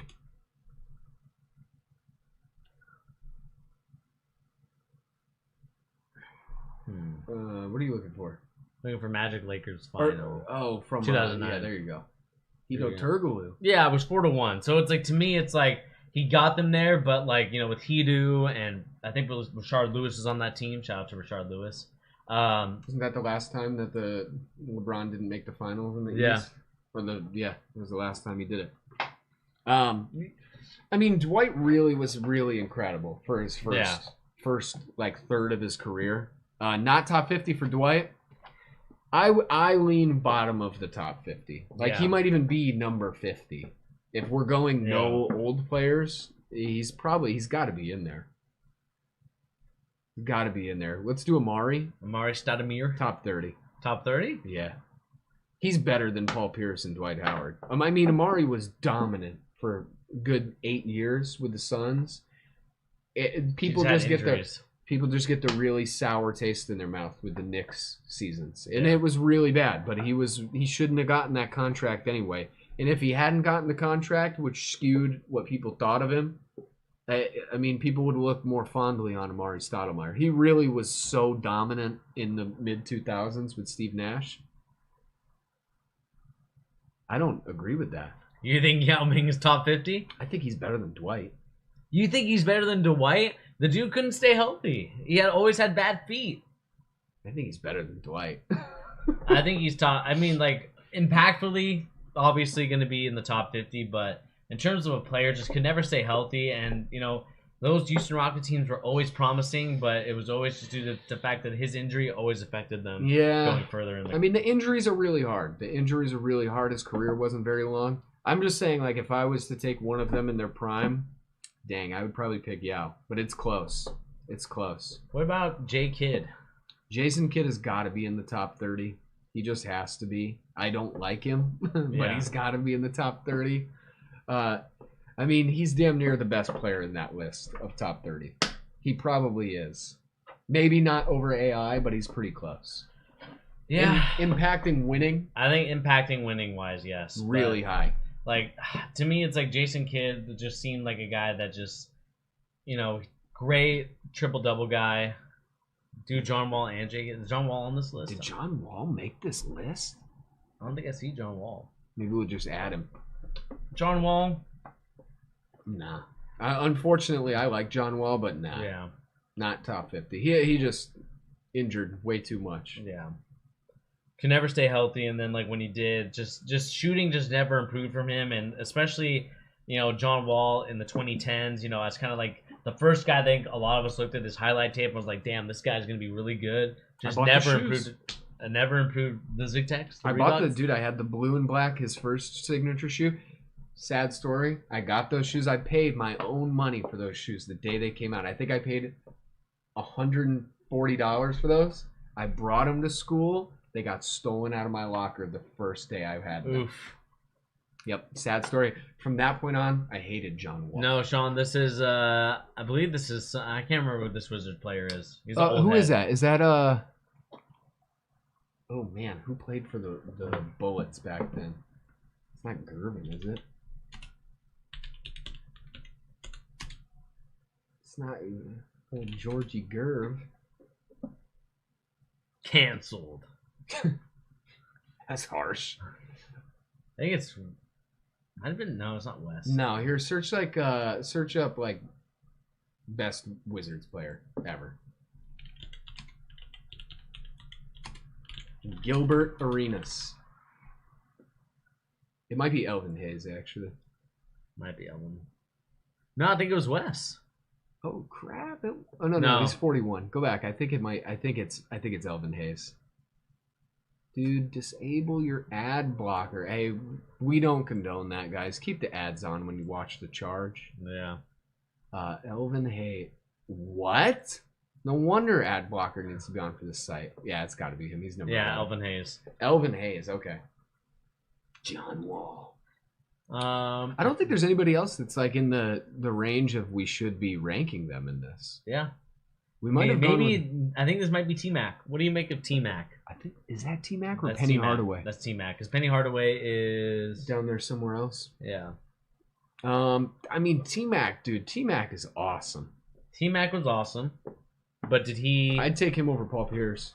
Yeah, definitely over Paul Pierce. I'd say top 30, but I would say at the bottom of that list probably. Yeah, just he was always a good player. Just like the winning just was not there for him, and it wasn't always his fault. I won't, I think that he definitely had a chance to in that Spurs. I think that was the season that they lost in that Spurs round. I think to the Ray Allen shot. Yeah, I think so. I mean, for him, there was not really many players ever in the history of the NBA who had more like potency, just offensive potential than he did. Like if T-Mac was in the league now, and I know we keep saying this for certain guys, if T-Mac was in the league now, he would dominate dudes. Yeah. He would absolutely dominate. And the big thing with T-Mac was just like he was kind of like that like the light version of Kevin Durant in the sense that like he really had all the tools offensively. It was just staying healthy, staying on the court. Yeah. Didn't pan out that well. Yeah, I think that's really it. I mean, there's not really any young players in here. Obviously, we don't have Giannis here. We don't have a lot of the other young guys. But let us know in the comment section, what do you guys make of our list in terms of, the top 50 kind of young players? Mm-hmm. Like I said, we don't have a lot of the other young players on here. Or kind of the players from, I would say, maybe like the late 90s to the 2020s. But I do think that this list is to the accurate and the best of ability. I know Chris Paul will divide some opinions. I think Russell Westbrook is the big Russell one. Westbrook. I think Kawhi Leonard even. I think even Carmelo. A lot of people could argue that Carmelo might be top 15. I think they'd be wrong, and I'm the biggest Carmelo fan on the planet. Any players that aren't on our list that you think would get pretty close to the top tier? Anybody they didn't give us, or anybody in the top 30 possibly? I think Giannis. Yeah, Giannis would have. I think he'd have to be pretty close. Giannis would be there. Who else is Luka might already be top 50, to be honest with you. He needs like a season, but he's damn close. If you're looking just talent-wise, come on, he might even be top 15. But just like in terms of what they've done, he can't make it yet. Giannis has got to be the guy though. That's like should be on the list that just didn't make it. I can't think of anybody else in the league that really isn't represented here. What about Clay? You don't think Clay might have been a possible top 50? I think Clay is top. I think he's top 30. Actually, ooh, that's bold. I think his shooting, the fact that he is a guy that doesn't need that. He might be close to top 15. I know that. I know that the championships kind of skew that, but the fact that he could just shoot without dribbling that many times and creating defensively, kind of one of the stop. Oh, Jokic too. Oh, Jokic is a good one too. Where would he fall? I mean, if we're ranking like these top, gosh, man, Jokic. I'm a big Jokic fan. He'd be top 30. Yeah, right now I don't like. I would put him ahead of Westbrook. So like for me, it's hard to see Westbrook ahead of Jokic. But I would say probably top 30. I think top 30. He still has a young career. He still has a lot more years left to give. So I got to go top 30. If we're looking at like if let's say he plays another 10 seasons and keeps going the way he's going, he's probably better than like KG, I would say. Yeah, like, definitely a lot better than KG. Right now, it's hard to put him there, but he's pretty close. He's pretty close. A lot of that's recency stuff, though. Yeah, recency bias might creep in there. Yeah, I can't think of anybody else. Yeah, I mean, there's not really that many. I mean, the other, what about guys like Like Jason Williams, white chocolate. Yeah, I know he's a. I'd be sooner to put Deron Williams in the top 50. You put Deron Williams in the top 50 over white chocolate? Let's just talk Deron Williams since he's not really on this list. You know, there was a lot of conversation of him and Chris Paul. That was like the big rivalry back in the day. I mean, if we're looking at the guys that we have to pick from, right? If we're looking at the guys we have to pick from and how many slots we still have left to go, Deron Williams is pretty close. He would be in the top, like the bottom 50. So, but even then, I'm not saying I'm for sure putting him there. I'm just saying he's a guy that is he better than Rose? He had a more prolonged prime than D Rose did. I don't know about that, man. I feel like it was about the same. By a couple years, I think. I don't know, man. Deron Williams, like, it was legitimately a genuine discussion if him or Chris Paul was the better. best point guard. And it was a fair and reasonable conversation, too. So until he got fat. He did. He gave up. I mean, he stopped playing basketball, so I don't know. Boozer? Carlos Boozer. Dang. The hairline, dude. Bottom 50. Those Utah Jazz teams in those 2000s are pretty lit. You know, maybe it's just because I was from there and I kind of knew the team a little bit more. You know, with Matt Harpring, your boy Mehmet Okur. Way ahead of his time. Darren Williams, you know, they had Rudy Gay, a young Rudy Gay. They did, yeah. Paul Millsap, too. Man, Boozer is a weird one. Boozer's a weird one because then you'd have to think of guys like Joe Johnson from like the Hawks, right? I would probably put him ahead of Boozer, probably. I like Joe Johnson. Say what you will. I mean, he's not the greatest player. Definitely, he kind of out-kicked his coverage in a few seasons. Yeah. But yeah, I really like Joe Johnson too. I think people kind of forget. What? All right, here we go.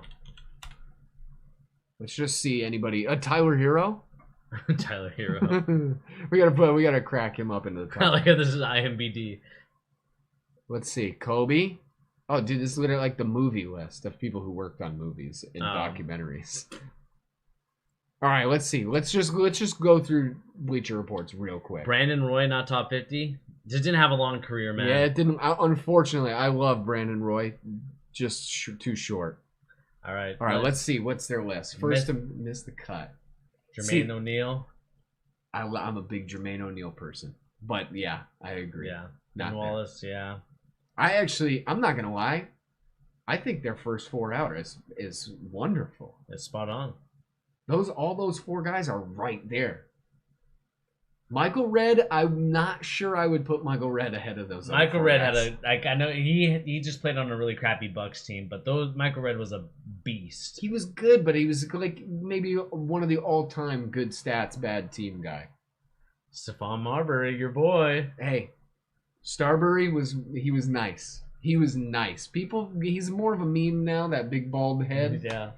He was legit. Man. He was a Celtic once, wasn't he? Yep. Towards the end of his career. Yep. Might have been the last team he played for. Baron Davis. Oh, one of my favorites. My all-time NBA Street go-to player, Baron Davis. Always pick Baron Davis. I don't know, like if we're putting him in the top 50 list that we just made, he's close. He's close. Carmelo, come on, sure. He should be higher. He should be higher than that. What about Paul Gasol? You know, we didn't really talk about him very much. Gets a little bit discredited because, you know, a lot of people put more so the premise on Kobe and those championships. He was the MVP of their one finals, the one title they won. Which one was that? They had two. No, I know. I'm thinking there was one where he was certainly the MVP. Which one? The Magic or the Celtics? I think it was the Celtics. No, it was the Celtics. Because didn't Kobe have a couple bum games in that Celtics series? We'll have to look at the stat line. I gotta go back and look at that. But if I remember correctly, I'm pretty sure Powell got robbed of a Finals MVP in one of those two. He definitely should have made the list of our top 50. Tony Parker, damn. Amari Stoudemire, yes. Tony Parker definitely should be higher than Chauncey Billups. No offense to Chauncey, but Tony should be higher. Both of those guys should pass Vince Carter. Chris Webber? Chris Webber was awesome, but I'm not sure he's higher than those other guys. Come on, Yao. Let's go, Yao. Yao Ming. If his knee had... No, look at that. We were arguing over that. They're both 15 and 14. Move Yao up 1. Move Dwight back 5. Paul Pierce. D-Fish. Nah. Maybe top 50 of wife stealer. Jeez. I think that's Tony Parker. Tony Parker gets it up there. Ray Allen, number 11, Tracy McGrady, Mr. T-Mac. The fact that he cheated on Eva Longoria. Crazy, dude. Crazy. Crazy. Ray Allen. Ray Allen behind Tracy McGrady. Can't have that happen. I guess it's counting just like their seasons in the 2000s, but I don't know, man. I'd put Ray Allen ahead of Tracy McGrady. Yeah, man. I have to put Ray Allen ahead, man. I know he didn't. There's going to be more people in the top 10. Dirk, my guy, should be higher than Jason Kidd. That's crazy. Bleacher Report, disband. He should be higher than Steve Nash, too. Disband. What is this list? This 2000. So, this is LeBron James from, I'm assuming this is, from all the way to 2009. So. Who had even 10 seasons better than those 6? Nah, come on. No way. I can't keep going on the LeBron thing. But even AI over D Wade, to me, is crazy. No. Kevin Garnett. Timmy D. He should be number 1. If there's anybody that's going to be number 1, it should be him. I think Kobe's 2. If you're counting the 2000s, I mean, Kobe's right there. But that was where most of the titles were. Well, I guess they probably had 5 in the... Go back to Kobe for just a second. What do you have, 5 in that? 4. Period? Because he won the next one next year. You're right. Oh, man, that's a weird list. I'm not sure I like that very much. Like, the way they break it off into the, performances by years. Gilbert. Oh, dude, another sneaky one of my favorites. Antoine Jameson, Richard Jefferson. Antoine Jameson was just a bucket. Brad Miller. Gary Payton, dude, one of my favorites ever. Brad Miller. What? He had a pretty decent career, man. He did, but still. David Robinson, Steve Manu. Francis, the franchise. We forget about Manu, too. Manu doesn't get his flowers. He really doesn't. He really, really doesn't. Manu should get a lot more credit. Steve Francis was awesome. Amari and Peja Stojakovic. Why are they a duo? Why is that a thing? I don't know. I'm not sure what that show that they means. can work together in the playoff threat. Peja, I mean, shouldn't they just give him all the... He makes the list for injuring Kawhi in the... No, that's Zaza. Oh, man, I mix those two guys up all the time. Peja was the shooter on... No, Peja was the way better one. Yeah. He was the really good guy that was really tall and shot threes. Rashard Lewis.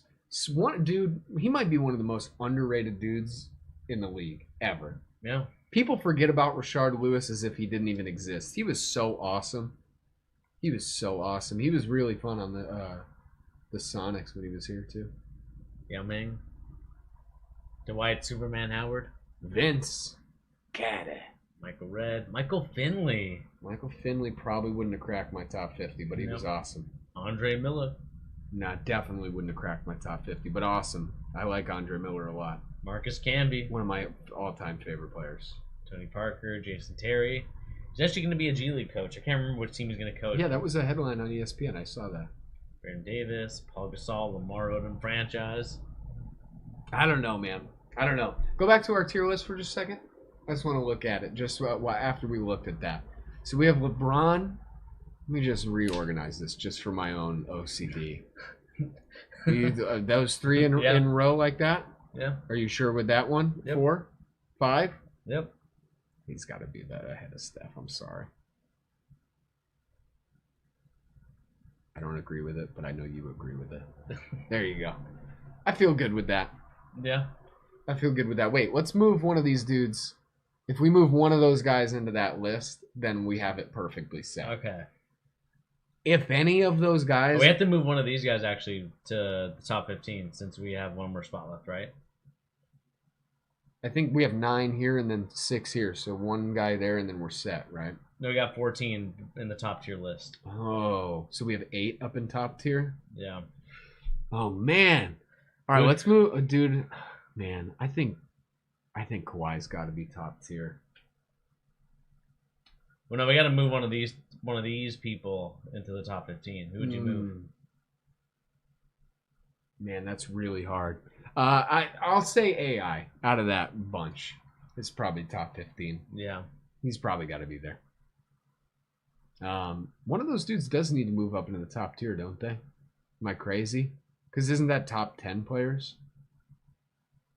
Yeah, we can move them. We can move 2 people up. We only have 8 in the top tier. Oh, we can do man. top 10. I think it should be those 2 guys up in the front. Harden and Cowie over Dwayne? Or Ray Allen? I think so. Ray Allen is more questionable to me. I like it. I'm set with that. The load management it's not great. It's not great for the legacy, but I mean, Kawhi is he's one of the best players in the last 20 years, hands down. Hands down. Just in terms of like his defense and offense, like as he's gotten older, he's just too good all around. Yeah. Like if you were to break down all around players on this list, man, I mean, he's pretty close to that top 4, top 5 all around. Because defensively, Kawhi at his prime is one of the better ones on this list, maybe the best on this list. I think even his Clippers defense is good. It's just he can't. Amazing. Can he stay on the court? And that's always been the question. I like it. I like that list like that. I mean, it's a weird, wonky 50, but it's not. What is it? It's probably like 26 or Where are you something. putting Pistol Pete Maravich? To be honest with you, I've not watched a lot of Pistol Pete, which I know is contradictory. I should have watched a lot more of him as I was growing up, but too old. Not a lot of footage of old Pistol Pete online. Who's that right there? We got a grandma shot. That has to be Rick Barry himself. Top tier for the free throw. Elgin Baylor with the receding hairline. Got to be high up. Dr. J and the Chronic. Is that Clyde Drexler right there? They picked bald Clyde Drexler? Yeah. Why'd they do him like that, dude? Help the guy out. Pick a better photo. I mean, they picked 60-year-old Michael Jordan in that picture. What is this? Not top 50. I like it. I mean, we're judging 65-year-old Michael Jordan. Michael Jordan. But yeah, I mean, man, that's kind of the list. I like it. That's going to be controversial. The one I cannot stop looking at is that God blessed OKC Russell Westbrook in the top 15. I cannot stop staring at it. That blue and orange, man, it's eye-catching. Yeah. I'm all right with it, though. Yeah. I think the more important list is this one. You know, we talked about kind of our off-season rankings, and just kind of who was kind of in the top tier, who was in the bottom tier, and who just kind of stayed in the average tier. So, like I said, let us know in the comment section down below, what do you guys make of our tier list? Obviously, when it comes to the top 50 players, we're of course just doing it of current players that we both have watched personally. Obviously, we both have watched the older guys as well, but in terms of from when we were living and when we were alive, yeah, like 2000s, 2000s onward is where most of our watching was done. So, yeah.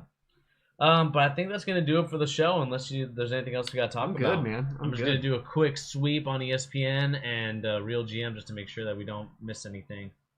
Let us see. Yeah, not really.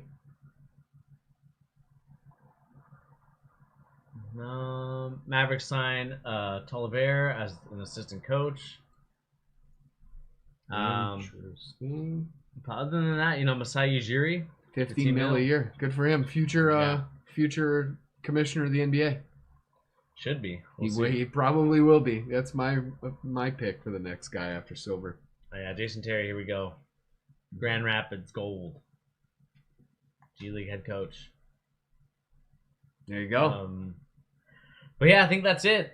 Pete, thanks again for joining us here on The Charge. It was a lot of fun kind of doing this tier list. And like we said, let us know in the comment section down below. What do you guys make of our tier list? Do you agree with them? Do you disagree with them? Let us know. And also, guys, just to let you know and remind you for the 15th billionth time, There is a donation link if you are interested in donating to the channel, and there's also merchandise if you are interested in getting merchandise from the charge. Again, the goal is, as soon as we get to 1,000 subscribers, is to get off of Streamlabs and to kind of have our own, what do you call it? Not manufacturer, Just but like our own in-house stuff. Our own in-house stuff where we can actually kind of be a little bit more creative with our logos and stuff like that. So if you are interested in making sure that to support the channel in any way, donate, obviously buy merch if you're interested. And also remember to hit that like, share, and subscribe button. Those three are the most important things to me. The goal is to get to 1,000 subscribers by Christmas, and we're less than 300 away. So, tell your friends about us. Tell your friends, who are interested in basketball or want to talk about basketball. We're obviously going to be doing some nice, big, long live streams for when there's actual big games coming up and things like that. So if you guys are interested in kind of doing watch-alongs, I know at least for myself, I'll be doing some of those. Pete, when there's a big game on, we'll both be doing it. Be here. But other than that, Pete, do you have anything to say to the fans before we get out of here? Thank you guys for showing up. I appreciate everybody in the chat. Good to see y'all. Thank you for coming. All right. Please remember to hit that like, share, and subscribe, and we'll catch you guys on the next episode. Stay safe. We'll catch you later.